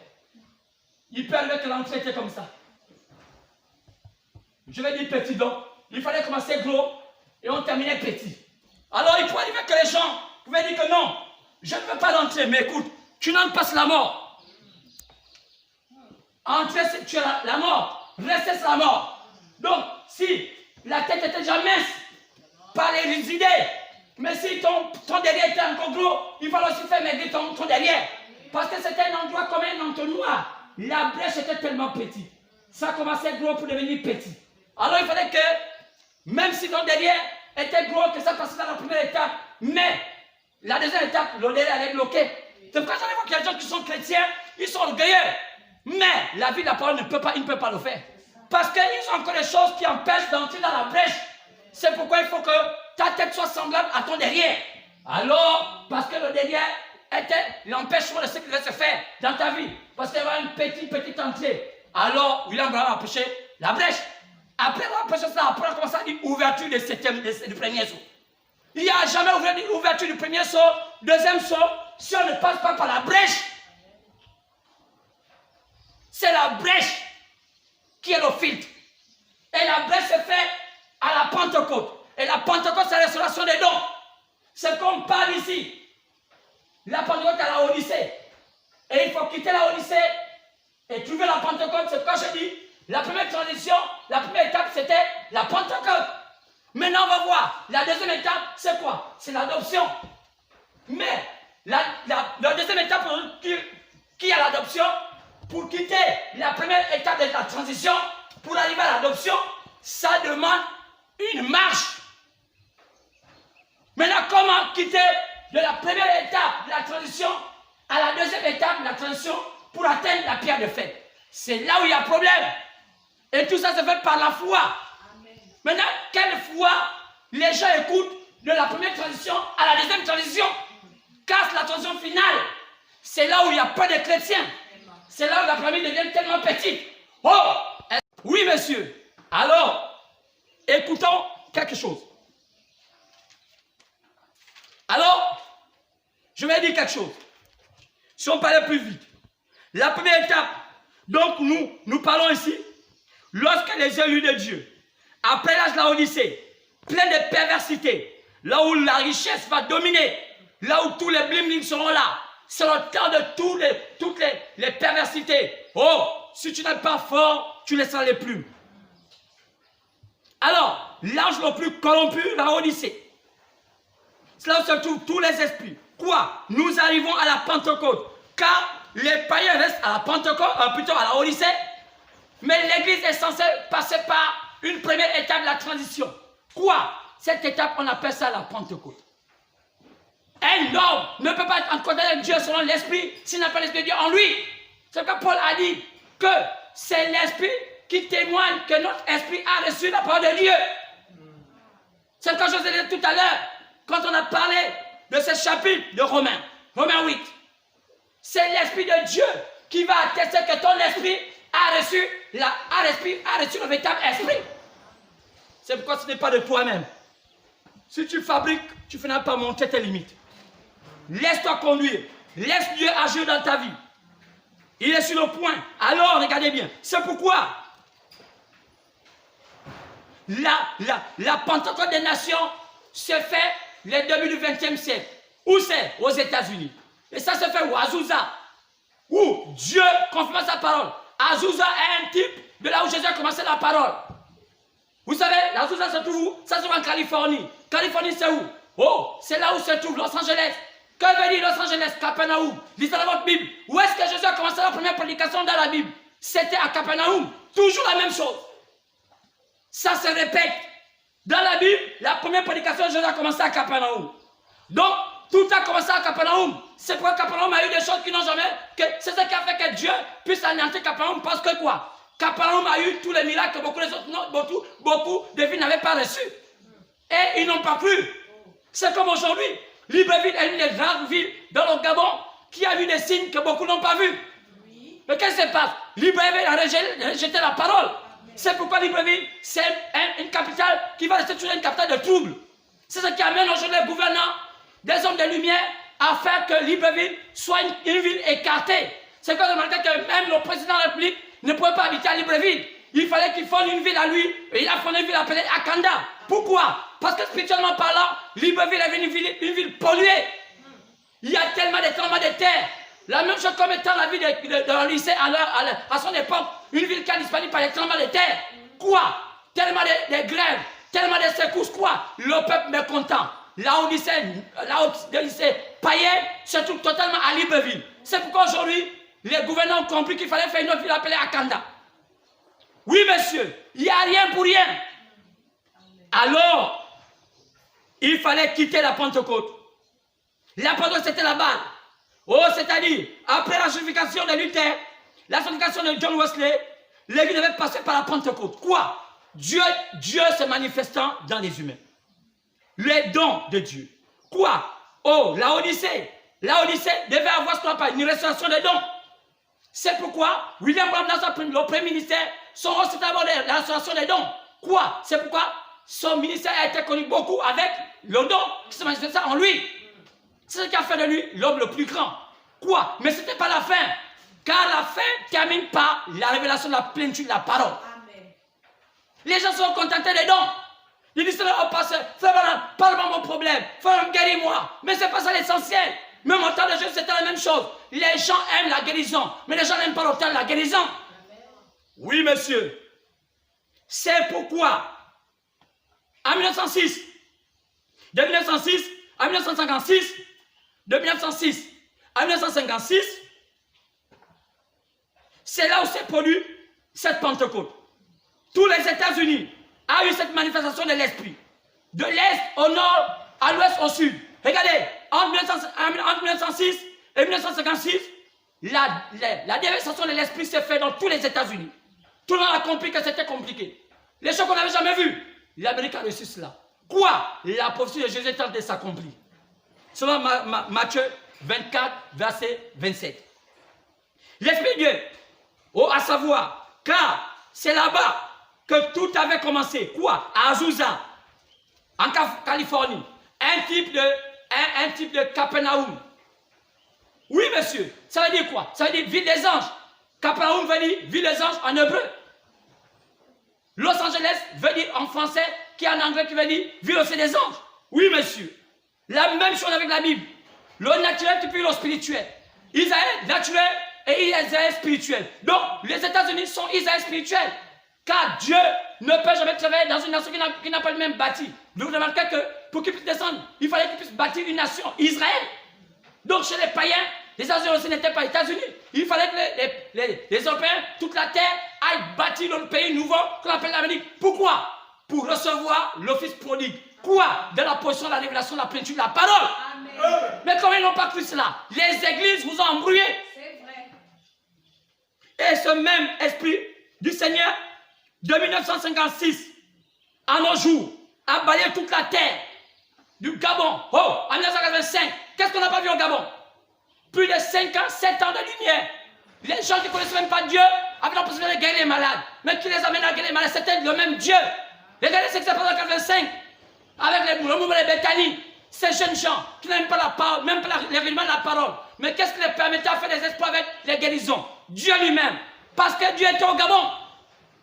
Dieu a commencé au Gabon dans les années 84. 84. Oui, monsieur. C'est vraiment très bien. Ils ont reçu des potions de William Branham. Quoi? 9 étages. Après quoi? Montagne sainte. Quoi? Dieu vient toujours à la montagne. Moi, je retrouve Dieu où? À la montagne. C'est pourquoi, lorsque l'évangile de William Branham est venu au Gabon, qui est un type de la lumière du temps, alors ça doit être où? À la montagne sainte. Et la montagne sainte du Gabon, c'est tout. C'est là que se trouve la présence du Gabon. Ce qui a permis aux hommes de lumière à placer la présence du Gabon se trouvant à montagne sainte. Ce quartier, c'est montagne sainte. Pourquoi cela? C'est vraiment que c'est venu, la parole est venue en 84. Et en 85, quelque chose s'est passé au Gabon. Quoi? Un réveil. Quoi? En 1985? Un réveil. Voilà. Et je vous dis qu'un réveil commence par la pure parole. Et oui, il doit avoir qu'on appelle 50 ans de lumière. Et Bethanie a rejeté la lumière. C'est ce qui lui a valu qu'on puisse enlever le figuier qui était à Bethanie. Pourquoi Jésus avait maudit le figuier qui était à Bethanie? Le figuier typifie l'homme, le prédicateur de Bethanie, qui ne produisait pas les fruits en son temps. Alors, que fait Dieu? Dieu maudit le figuier. C'est ce qui a valu à Bethanie une église morte. Et l'église Bethanie a fait naître des enfants prématurés. Et ces enfants aussi sont morts comme elle. Oui, monsieur, c'est la vérité de la parole. On n'a pas discrédité quelqu'un. Je parle de la spiritualité. Et ceux qui entendent m'entendent. Maintenant, aujourd'hui, ce n'est pas tous les fabriqués, quelque chose qui est fort au départ. Coupez-la, repartez à niveau, que ça brûle, que ça meurt et que ça régénère. Aussi longtemps que vous continuez avec la même bêtise, ça ne va jamais prospérer. Même si vous faites de grandes églises, je vais vous remarquer que le Gabon a subi depuis 1985 à nos jours l'évolution des églises dans le bâtiment, mais pas l'évolution des églises dans la spiritualité. C'est ce qui amène aujourd'hui que le Gabon devient un pays rebelle sans connaître la position dans laquelle elle peut occuper le Conseil des Nations. Qu'est-ce qui s'est passé? Un pays qui n'a pas été enseigné, un pays qui n'a pas été préparé. Depuis la nuit des temps, les colons ont voulu nous préparer avec des loges maçonniques. Sinon, les loges de lumière, il n'y a qu'à voir comment les premiers politiciens gabonais ont été formés. Partant de Lomba, Omabo, tous ces hommes-là, ces grands hommes politiques, même des opposants, c'est des hommes de lumière. Ils étaient sur la droite, sur la gauche. Oui, monsieur. Lisez l'histoire du Gabon. Parce que vous la connaissez pas. Allez en Europe, appelez la Google. Oui, qui était le comité mixte. Dont Léon Mba avait adhéré, qui était conduit par Léon Blum. Qui était Léon Blum? C'est juif qui va devenir président en France. Qu'est-ce qui se passe là? Oui, monsieur. C'est pourquoi en 1985, quelque chose s'est passé. Alors, quand on le réveille, sinon, Lévitique 25 prend 50 ans. Alors, on va faire plus 50. Donc, c'est ça le temps du Gabon. Donc, en peu près, qu'on essaie de faire, on fait 5. Qu'on essaie de regarder, on fait 3. On essaie de regarder, on fait 0. Donc, à peu près 2035. 2035 est censé être la date butoir du Gabon. 2035 est censé être la date butoir de la lumière au Gabon. Qu'est-ce qui se passe après? Les ténèbres. Vous ne croyez pas? Vous verrez cela s'accomplir. Quand Jérémie avait dit ça, oh, ils n'ont pas cru. Ce roi d'Israël à l'époque n'avait pas cru que le Nebuchadnezzar allait les envahir. Mais la parole a fini par s'accomplir. 2035 est la date butoir de la lumière au Gabon. C'est pourquoi combien de temps reste-t-il? Nous sommes en 2000, nous sommes en 2015. Je décide d'enlever cela. 2015. Nous sommes en 2020. Oh, j'étais déjà en avance. 2020. Si on essaie d'enlever 2020, dans 2035, alors il reste combien de temps? Il reste à peine 1. Il reste combien? Il reste 1. Donc il reste 15. Donc en réalité, le Gabon n'a que 15 ans. Qui reste? Mais dans les 15 ans, dans la bonté de Dieu, si Dieu permet encore d'ajouter des quand même 5 ans, bien 7 ans, on peut le dire qu'on peut être entre 15 ans ou 20 ans où la grâce va encore abonder dans le Gabon. Donc, les futurs présidents ont encore cette grâce de faire passer le Gabon un temps de bonheur. Après cela, frère, on ne reconnaîtra pas ce pays. Peut-être que parmi nous, on va encore vivre. On verra ces choses s'accomplir devant nous. On dira, on n'a jamais compris ce pays. C'est du jamais vu. Ce qu'on n'avait jamais vu entrer à avoir lieu. Pourquoi? Un homme de Dieu vous a averti, vous n'avez pas cru. Amen. Vous êtes dans les hauts, maille de nuit, fin de nuit, oh maille oh maille mystique. Alors que la vérité peut s'accomplir dans vos yeux. Vraiment. Mais le diable vous aveugle. Alors, frère, allons-y. C'est pourquoi c'était le don. Les dons simples. Alors, je vous avais cela. Et toute la terre, en 1956, nous allons voir les indépendants commencer dans cette période-là en Afrique. C'était le temps où Dieu avait vomi les Amériques et maintenant allait vers l'Afrique. Jusqu'à s'abeller toute l'Afrique, s'abeller le monde. Tout est terminé. La manifestation de l'esprit. Toute la terre, au Nigeria, dans tous les pays, même les pays Maghreb, Dieu s'est manifesté. On en a vu même des musulmans dire, j'ai vu la vie, hein, j'ai vu, Jésus m'a dit, sors de l'islam. Qu'est-ce qui fait ça? L'Esprit de Dieu se manifesta. Il y avait tellement de guérisons, des disciples de pensée que partout dans le monde. Quoi? Dieu terminant. Même le Gabon fut visité. Après la manifestation de fils et de filles de Dieu, comme avait dit la Bible, car la création attend avec un ardent désir la manifestation des fils et des filles de Dieu. Les dons pleinement. C'était Joël 2, 28 qui était en train de s'accomplir. Je vais faire prophétiser tes fils et tes filles. Elles ont des dons, elles ont des songes. Quoi? Oh, Dieu s'accomplit, accomplissant la parole. La vérité, monsieur. Joël 2, 28 s'accomplissant. Quoi? Vos fils et vos filles prophétiseront. Quoi? La manifestation des dons. Amen. Dieu, par les dons de l'Esprit, est passé par le Gabon, passé par l'Afrique, passé par toute la terre. Aujourd'hui, la dernière chose, c'est qu'il retourne en Israël parce qu'il y avait une dernière chose à faire. Nous allons maintenant aujourd'hui, observez bien Israël. Petit à petit, Israël va faire beaucoup d'accords pour avoir la paix. Israël va faire beaucoup d'accords avec les pays arabes pour avoir la paix. Mais qu'est-ce qui se cache derrière ça? Oh, les derniers moments du monde. Oui, monsieur. Après, il fallait la positionner. Oui. L'homme a besoin d'être positionné. On ne peut pas faire entrer quelqu'un dans l'adoption s'il n'est pas positionné. C'est pourquoi Galates 4 montre cela. Il faut que le fils passe par un tuteur sélectionné. C'est un tuteur sélectionné qui positionne l'impétrance sur le fils du roi. Parce qu'un fils du roi, lorsqu'il n'est pas d'abord préparé par un tuteur sélectionné, il n'a pas le droit de prendre l'héritage de son père. Donc les enfants de Dieu devaient avoir ce qu'on appelle un tuteur sélectionné. Alors William Branham fut choisi comme étant le tuteur sélectionné parce que c'est lui à qui Jésus avait déversé le livre, il y avait la peinture de la parole. Amen. Donc c'est la parole de William, que Jésus avait mis dans William Branham qui allait positionner l'église. Dit comment les choses devaient se faire dans l'église, comment se faisait un culte. Lui il a prêché ce qu'on appelle la doctrine. Oui monsieur. Pourquoi je ne crois pas ça? Chacun sait prêcher ce qu'il veut prêcher. On n'a pas d'autre message que celui de Moïse. On n'a pas d'autre message que celui de William Branham à notre temps. Car William Branham est un type de Moïse à notre temps. La même chose. Dans chaque temps, Dieu envoie un prophète majeur. Il n'y a pas 8 âges. Il n'y a que 7 âges. Et le 8e, c'est le renouvellement des élus qui se trouvent dans l'éternité. Oui, monsieur. Mais on ne comprend pas cela. Qui est avec les gens? Le monde. Donc c'est pourquoi il y avait un positionnement. Par la peinture de la parole. Oui, c'est pourquoi les sorts, le rôle des sorts, c'est de positionner l'église. Positionner les élus. Dans tous les domaines. Pour être favorable à Dieu. Pour voir si vous êtes dans le droit chemin. Nous savons tous que la promesse de cette plénitude était caché dans le livre de 7 sceaux. Daniel 12, 4, après chapitre 5, verset 1 et X. On peut lire cela. La plénitude des paroles est à l'intérieur. Paul a dit que nous connaissons en partie. 1 Corinthiens chapitre 13, partant de verset 1 à X. Vous pouvez lire. Mais quand nous allons voir vis-à-vis, les choses anciennes seront parties. C'est ce que dit Paul. Paul savait que la plénitude de la parole était à venir. Elle est venue lorsque le livre était ouvert. C'est pourquoi le 28 février 1963, quelque chose s'est passé. Où c'est? En Arizona. Où? À l'ouest. À l'ouest des États-Unis. Il fallait que l'aiguillon de Dieu se positionne à l'ouest de l'ouest. À l'Arizona, c'est où? C'est l'ouest des États-Unis. Jésus avait promis que le Fils de l'homme devait se manifester à l'ouest. Car de même que l'éclair par l'Orient. Matthieu 24, verset 27. De même que nous verrons la manifestation du Fils de l'homme en Occident. Quoi? L'ouest devait. C'est pourquoi l'ange l'Éternel avait dit à William Branham, quitte Jeffersonville. C'était l'est. Va à l'ouest. Car la prophétie devait être à l'ouest.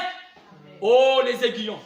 Jean-Louis Moulanda, sors de là, va à l'ouest. Alors que j'habitais à l'est, vers le PK8. Qu'est-ce qui s'est passé? Il fallait que j'aille habiter à Kanda. Car Kanda fait partie de l'ouest du Gabon. Car Kanda, c'est l'ouest du Gabon. Mais c'est le nord de Libreville. Car aussi, Arizona, c'était l'ouest des États-Unis. Oui, monsieur. Mais c'était le nord. C'était au nord où William Branham eut la révélation. Donc, William Branham se positionna où? Au Sunset. C'était dans l'Arizona, qui était à l'ouest des États-Unis, mais au nord de l'Arizona. Regardez comment ça se passe. Comment ça s'est passé? La même nuée, la même colonne de feu s'est montée où? À Wakanda. Où se trouve Wakanda? À l'ouest du Gabon, mais au nord de Libreville. La même chose, lorsque les équipes se positionnaient, lorsque quelqu'un se met exactement face avec la parole, là on peut doit passer. Frère, ce n'est pas vous, c'est Dieu lui-même qui fait son programme. Il vient accomplir sa parole parce que vous êtes au même endroit, là où Dieu avait fait un rendez-vous avec vous, dans l'éternité, de vous rencontrer. Un vrai pasteur va où là où Dieu l'avait fixé le rendez-vous pour le rencontrer. Un vrai frère de Dieu doit aller là où Dieu avait fixé le rendez-vous pour le rencontrer. Car c'est à cet endroit que Dieu va te bénir. Ce qui empêche d'enfants de Dieu, c'est quand ils se mettent à l'endroit où Dieu les a pas promis à être bénis. C'est que leur vie est compliquée. Mais lorsque tu vas là où Dieu a promis, quel que soit là, même si ce n'est pas tellement bien, cet endroit-là change. Comme étaient les États-Unis, un endroit c'était vide. Il n'y avait rien de bon. Il n'y avait que le fumée des chambres, comme les Indiens. Mais Dieu avait donné une prophétie là-dedans. C'était aux yeux des Indiens un endroit minable, mais aux yeux de Dieu, un endroit de gloire. Et les hommes ont vu cela. Et les gens n'ont pas compris cela. C'est pourquoi les visionnaires ont compris qu'il fallait bâtir la ville appelée Wakanda, alors qu'elle n'existait pas, on appelait ça le Cap. Il a fallu plusieurs sacrifices dans cet endroit. Beaucoup de gens ont fait des sacrifices dans cet endroit. Les poules, les humains ont été sacrifiés pour avoir le bonheur dans cet endroit qu'on appelle le Cap. Mais c'était pourquoi? C'était pour précéder la lumière. C'est pourquoi je suis l'un des rares prédicateurs qui s'est mis à prêcher ici, un endroit au fin fond, vers le Cap. Et je suis là à Kanda. Et je suis là, précisément dans le quartier qu'on appelle Martel. Pourquoi Martel? Là encore, c'est une révélation. Amen. Parce que là, Martel, on peut découper cela. Oh mon Dieu! Est-ce qu'un peu de spiritualité peut entrer en nous ce matin? Alors c'est cela. Alors, donc 1963, le 28 février, quoi? Le 28e jour. Qu'est-ce qui se passe? La femme, à ce moment-là, ou la vie. Parce que 28, c'est le chiffre de la vie. Il y a quand même des femmes par rapport à leur période de menstrues. Aux États-Unis, à l'ouest, c'est cela. C'est ce que la Bible avait prévu, l'ouverture des sceaux. C'est là où Dieu avait rencontré William Branham. Dans une montagne appelée la montagne du Sunset. Oui, monsieur. Il dit, voici l'épée du roi. Pas l'épée d'un roi. L'épée du roi était la parole. Amen. William a reçu l'épée entre ses mains. Il va prêcher l'évangile. Oui, monsieur. Et il devait révéler maintenant la peinture de la parole. Oui. Lisez ses prédications. Comment cela est arrivé en lui? Après une rencontre avec son Seigneur sur la montagne Sunset. Oui, une nuée est apparue et cela a été photographié. Oh, parfois on montre ça ici, les gens ne croyaient pas à cela. Cette nuée, c'était cette nuée. Cette nuée a apparu. Quand vous regardez bien cette nuée, ça témoigne ce qu'elle dit après chapitre 1.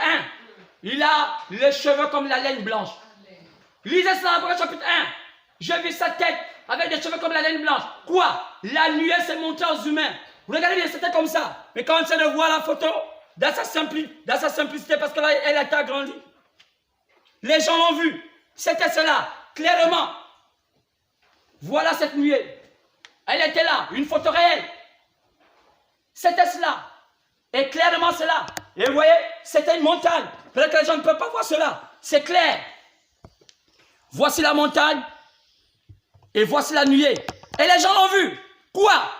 Acte chapitre 1, verset 9 au verset 11. De la manière dont il est parti, de la même manière il viendra. Il est parti par la nuée, il revient par la nuée. Amen. Quoi? Il revient pour ouvrir les seaux, oui. Mais il dessine une figure par les nuages. Et cette figure-là, on devait tourner le visage, regarder vers la droite. Et quand on regarde bien, vous voyez, ça devient un homme. Et vous voyez exactement, quand on regarde bien, des cheveux et tout ça. Et ce sont des anges qui ont formé ce visage. Qui sont ces anges? Chaque messager du temps, dans la forme théophanique, l'autre s'est pas de l'autre côté, la Bible dit que, alors, ils sont revenus dans l'éternité pour venir témoigner que tout ce qu'on a prêché était vrai. Donc, dedans, il y avait Luther, il y avait John Wesley qui était dedans, il y avait tous les 7 messagers étaient là. Même William Branham était à l'intérieur. C'est pourquoi il devait entrer à l'intérieur. C'est pourquoi le matin vient après chapitre 8, on dit qu'il fallait que, quand à l'ouverture du 7e son, alors Jésus descendra. Il y a eu ici un silence. Ce silence de quoi? De 30 minutes. C'est quand William Branham est parti là-bas, l'esprit l'a mené, il est monté physiquement, et il y a eu des témoins qui ont vu cela. Quoi c'est? Il devait aller écouter le conseil précieux de Dieu. Quoi? William Branham, va, toi, révèle la plénitude de la parole parce que moi je ne suis pas cher. Quoi? Dieu donna l'autorité de propriété à William Branham. C'est pourquoi, dans l'une des photos, on a vu la nuée se positionner sur son épaule. Quoi? L'autorité fut donnée à William Branham. Oui, monsieur, l'autorité. Oui, l'autorité, quoi? Lorsqu'un homme se marie, qu'est-ce qui se passe? La femme prend son foulard auquel elle se cache son voile, elle met ça à l'épaule du voile du mari. Qu'est-ce que ça veut dire? L'autorité. Oui, monsieur, c'est ça qui s'est passé. L'autorité. Aujourd'hui, quand on montre cela, c'est comme moi, j'ai eu cette grâce. Pourquoi? La même chose s'est faite. L'autorité, monsieur. Oui, monsieur, si j'ai la grâce de montrer ça, la même chose s'est positionnée. Quoi? L'autorité. Mais ce n'est pas moi. Dieu confie sa parole. L'autorité. Dieu est parti par là pour attester sa parole. Quoi? L'autorité. Il n'y a qu'à regarder cela. Quoi? L'autorité. Oh, l'autre pôle. Clairement, l'épaule était là. L'autorité. La bouche était imbibée. Quoi? Ésaïe, scinde ta bouche. J'envoie des chalons de feu pour nettoyer ta bouche, pour que tu dises des choses qui ne sont pas réelles. Alors, quoi? Tes yeux voient. Maintenant, aujourd'hui, autrefois nous étions aveugles. Maintenant, aujourd'hui, je vois. Quoi? La nouvelle dispensation de mon ministère. Quoi? L'épaule attestant, les yeux, la bouche saignée, les yeux ouverts. Qu'est-ce qui se passe? Dieu, pourquoi il n'a pas fait un autre prédicateur? Pourquoi moi? Dieu le sait. Parce que Dieu m'avait déjà connu. Oui, Jean-Luc Boulanda, va. Moi, je t'envoie qu'un message. Je n'ai pas d'autre message que celui que Dieu a envoyé à William Branham. C'est pourquoi je suis jour de secours. Et je ne fais que prêcher ce que William Branham avait dit, mais dans sa profondeur. Pourquoi? Parce qu'il n'avait pas le temps par rapport à son âge de nous donner tous les détails, car il avait tout donné. Amen. Mon rôle ici, c'est de décompter tout ce que William Branham a donné, comme un fils qui est assis auprès de son maître, et qu'est-ce qu'il a dit, comme Josué avec Moïse. Qu'est-ce que Josué avait fait? Josué n'a fait que donner ce que Moïse avait dit. Qui donna à Moïse le fait d'aller positionner le peuple d'Israël? Moïse donna le secret à Josué. Amen. Quoi? La dispensation changea. Quoi? Les Évéques 4:11. Quoi? Prophétise à nouveau. Quoi? Après chapitre 10, partant du verset 1 au verset 8. Oui, quoi? Les Évéques la 11e heure. Qui sait? Après que le 7e messager soit venu, il laisse le flambeau aux Évéques 4:11. Et ce sont eux qui sont censés relier la plénitude du message de Jésus-Christ qui a été prêché par le message du 7e ange, qui est William Branham, au peuple. Parce que William Branham, c'était la haute tension, mais les évêques 4:11 vont être la basse tension. Parce que le peuple ne peut pas comprendre ce genre de choses. Alors c'est ça notre rôle. Qui c'est? Dieu confie sa parole qui? Au Gabon. J'ai eu ce privilège. Alors je crois, Dieu soit loué d'avoir la science, avoir filmé cela. Parce que les gens disent qu'aujourd'hui le Gabon est dans les ténèbres. Oui, monsieur, pour vous, vous disiez dans les ténèbres, mais Dieu dit que le Gabon est dans la lumière. Maintenant, c'est le temps de comprendre que tous ceux qui voient la lumière, voient la lumière. Oui. Tous ceux qui voient les ténèbres vont voir la ténèbre. Amen. Ça dépend de maintenant où vous voyez les choses. Oui, oh. On dit que là où la grâce, là le péché abonde, la grâce surabonde. C'est pourquoi vous voyez aujourd'hui, tout est en train d'être éclairé. Enfin, le président Gabon est initié. C'est quoi être un initié? Oh, les gens savent de quoi je parle. C'est que vous ne pouvez pas comprendre la démarche qu'avait fait le président gabonais Ali Bongo Ondimba. Parce qu'il fallait que le Gabon rentre en plein pied dans l'aptitude adaptée à l'égrégore qui détenait le Gabon comme étant son territoire. Qui c'est? Les panthères noires. C'est pourquoi la loge gabonaise fut changée. Depuis Lomba, qui appela sa loge, la loge équatoriale, qui était une loge de peureux, parce qu'il voulait s'adopter au panafricanisme, qui ne marchera jamais. Mais Omar Bongo arriva à faire une loge qu'on appelle dialogue, mais elle n'a appelé Ali Bongo, lui dit non. De toutes ces loges, ce n'est pas la loge réelle adaptée au pays. La loge adaptée au pays, c'est la loge qui est adaptée aux égrégores. Cette loge doit s'appeler Panthère Noire. Et c'est le président qui positionna le Gabon dans sa position initiale. Maintenant, la bataille peut être prête entre la Panthère Noire et le lion de la tribu de Juda. Alors, la Panthère Noire a le devoir de faire allégeance au lion de la tribu de Juda. Parce que dans les fauves, c'est le lion qui est le roi. Et la Panthère Noire est le roi dans les ténèbres. Et le lion est le roi dans la lumière. Maintenant, dans les ténèbres, que la panthère règne, mais dans la lumière, que le lion règne.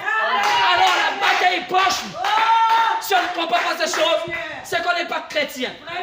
Oui, Jésus l'a prêché. Pourquoi Jésus n'a pas combattu César? Chacun avait sa place. Jésus pouvait se battre contre César. C'est parce qu'il savait que César était utile. Oh, la lion ne peut pas être utile si les ténèbres ne sont pas là. Oh, est-ce qu'on peut dire amen à cela? Je pense que vous êtes contents ce dimanche, quand l'évangile est proche, et ça vous libère.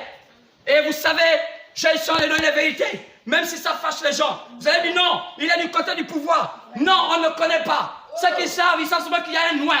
Et je pense que c'est là ce message est donné à tous les Gabonais. Que tu sois président, rien, ou ne sais pas quoi, vous êtes censé écouter ce qui est prêché. Quand ce message vous appartient à vous. Quand un loin est dans un pays, il n'appartient pas à un clan ou à une ethnie. Il appartient à la parole. Il appartient à la parole. C'est pourquoi, continuons. C'est pourquoi en 1963, le 28 février, cette nuée est apparue. Je vous ai dit que c'était le nuage. Et vous pouvez lire cela dans Actes. Jésus a parlé Actes. Cette nuée qui allait venir avec Jésus. Quoi? Actes chapitre 1. Partant verset 9 au verset 11. Vous allez dire, mais comment pasteur? Dieu ne change pas sa main de faire les choses. C'est pourquoi les gens attendaient Jésus dans une église. Il n'est pas venu, il n'a pas pu venir dans une église. Il a pu venir en tant qu'esprit. Et celui qui est censé recevoir l'esprit, c'est le prophète. Pas une église. C'est pourquoi les gens pensent qu'il appartient à une église. Non, il appartient à la parole. Regardez bien. Il dit, Actes chapitre 1, verset 9. Après avoir dit cela, il fut enlevé pendant qu'il le regardait et une nuée le déroba. Quoi? Un nuage avant d'enlever Jésus. Une nuée avant d'enlever Jésus. Vous savez bien que dans le livre de Matthieu, chapitre 20, 27, Jésus avant de partir la nuée, il a repris les saints qui étaient dans l'Ancien Testament. Donc en réalité, c'est aussi cette nuée. Donc, ils ont pris une forme théophanique. Donc quand Jésus est parti avec les saints, quand Jésus était parti dans la nuée, les saints aussi étaient partis avec lui. Donc, ce nuage-là a toujours témoigné la présence des saints dans une forme théophanique. Oui, monsieur, c'est la parole faite chair. C'est Dieu parlant. Dieu expliquant quoi? Le cassement de ce temps. Dieu parlant à un homme. Ouais. Alors, si vous croyez, c'est bon, et vous ne croyez pas, vous serez perdu. Alors, c'est pourquoi il regardait cela. Oh, comme il avait regardé, les yeux fixés, pendant qu'il s'en allait, voici deux hommes vêtus de blanc apparus. Au verset 11, dit, homme galiléen, pourquoi vous arrêtez-vous de regarder au ciel? Ce Jésus qui a été enlevé au ciel, du milieu de vous, reviendra de la même manière que vous l'avez vu s'en aller au ciel. Il allait dans une nuée, il va revenir dans une nuée. C'est pourquoi la rencontre de William Branham avec Jésus qui devait être dans la nuée. Et comme Jésus ne pouvait plus être physique, il fallait une passation de service que Jésus donna à William Branham le titre de propriété. C'est pourquoi William Branham devint le souverain sacrificateur de ce temps.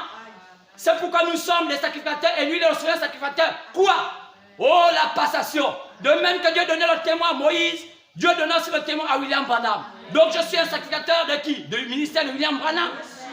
Exactement la même chose. Comment ne pas comprendre ces choses? Est-ce qu'on a besoin d'avoir la fuite de Jésus? Non. Mais c'est qu'est-ce qu'on attend de Jésus? On dit au commencement était la parole. Car c'est la parole qu'on identifie qui est vraiment Jésus. Donc la nuée, c'était la passation de service. C'était là où s'est passé le mariage entre l'époux et l'épouse. C'était la bague. C'est pourquoi tous les saints étaient là. C'est pourquoi la Odyssée avait amené tous les saints. Ils sont partis des Fès, des Smyrne, des Pergame, des Thyatire. C'était un long voyage du temps. Jusque là, ils sont retrouvés où? À la Odyssée. Pourquoi? Pour le rassemblement final. C'est pourquoi on a vu la nuée. Quoi? Oh, de même que les saints de l'Ancien Testament sont partis par la nuée, les saints du Nouveau Testament sont aussi apparus par la nuée. Et on a vu, oh, Paul avec les siens était là, on a vu Irénée avec les siens était là, on a vu Martha avec les siens. Chaque messager du temps avait les siens. Chacun devait répondre pour le message qu'il avait prêché et ce qu'il avait entendu. Alors, est-ce que tu peux comprendre cela? Même William Branham, nous aussi, on était déjà là. C'est pourquoi, avant même que tu ne sois mort, toi, tu t'es aussi enlevé. Quoi? Ta théophanie vient te dire bonjour. C'est pourquoi il était là-haut. Lorsque cette nuée fut montrée, chaque chrétien, jusqu'à ce qu'ils ne sont pas encore nés, la théophanie était déjà dessus. Donc, ils étaient déjà là. Alors, ça veut dire, mon corps t'attend. Que tu meurs simplement et mon corps t'attend. Alors, c'est pourquoi, remarquez bien, Jésus dit que je parle au Père pour préparer beaucoup de demeures. Dans la maison, on peut y avoir plusieurs demeures. Donc, effectivement, avant de mourir, Dieu va préparer une demeure. On appelle ça un corps de théophanie. Un corps de théophanie, le corps de l'éternité. Oui, monsieur, c'est ce corps qui est incorruptible. C'est pourquoi notre corps, ce vieux corps, va être lâché un jour et on va rentrer dans notre théophanie. C'est l'éternité. C'est pourquoi on marche de petit à petit, doucement, doucement, doucement, doucement, doucement, jusqu'à ce que l'attention se fait, l'attention se fait, l'attention se fait. C'est pourquoi on doit avoir tous ces esprits en nous. Quoi? Le veau, le lion, le veau, l'homme et l'aigle.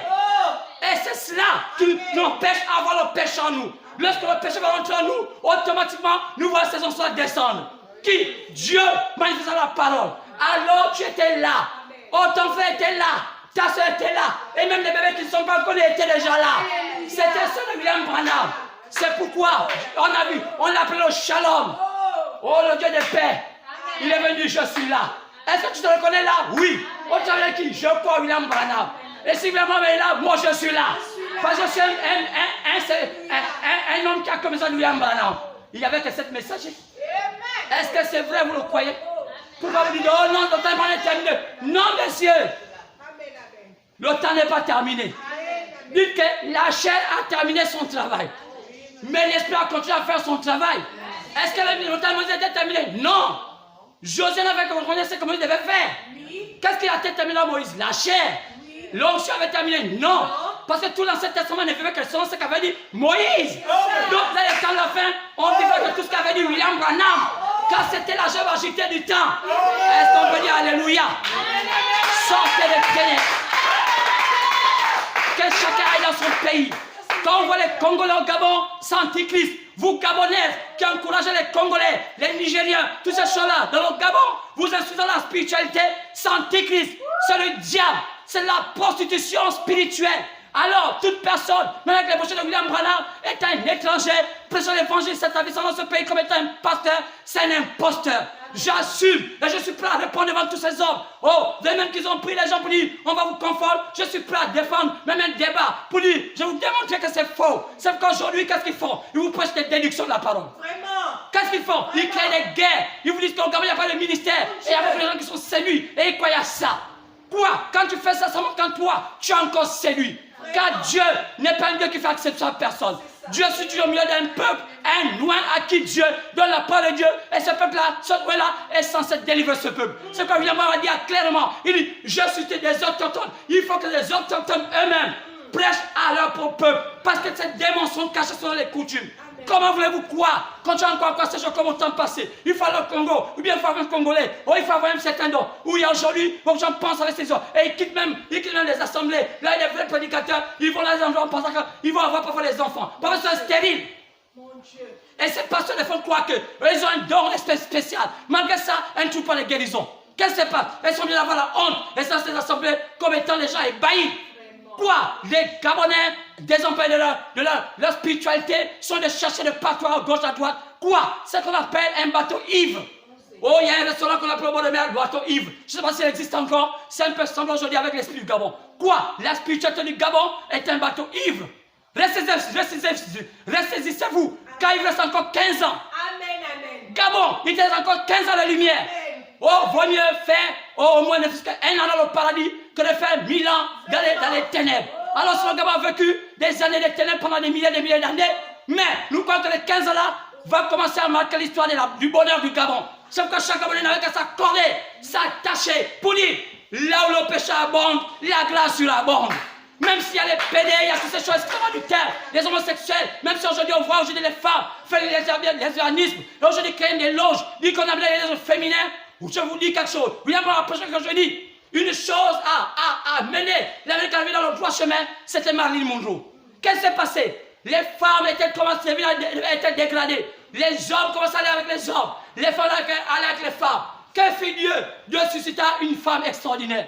Qui c'est? Marilyn Monroe. Elle était une femme belle d'apparence. Elle était tellement jolie. Quoi? Ce qui a mené encore les hommes à avoir du goût aux femmes. Dieu peut encore le faire aujourd'hui au Gabon. Voulez-vous que l'homosexualité quitte au Gabon? Que les femmes soient femmes. Voulez-vous que les homosexuels quittent au Gabon? Que les hommes laissent les hommes? Que les femmes soient tellement attirantes.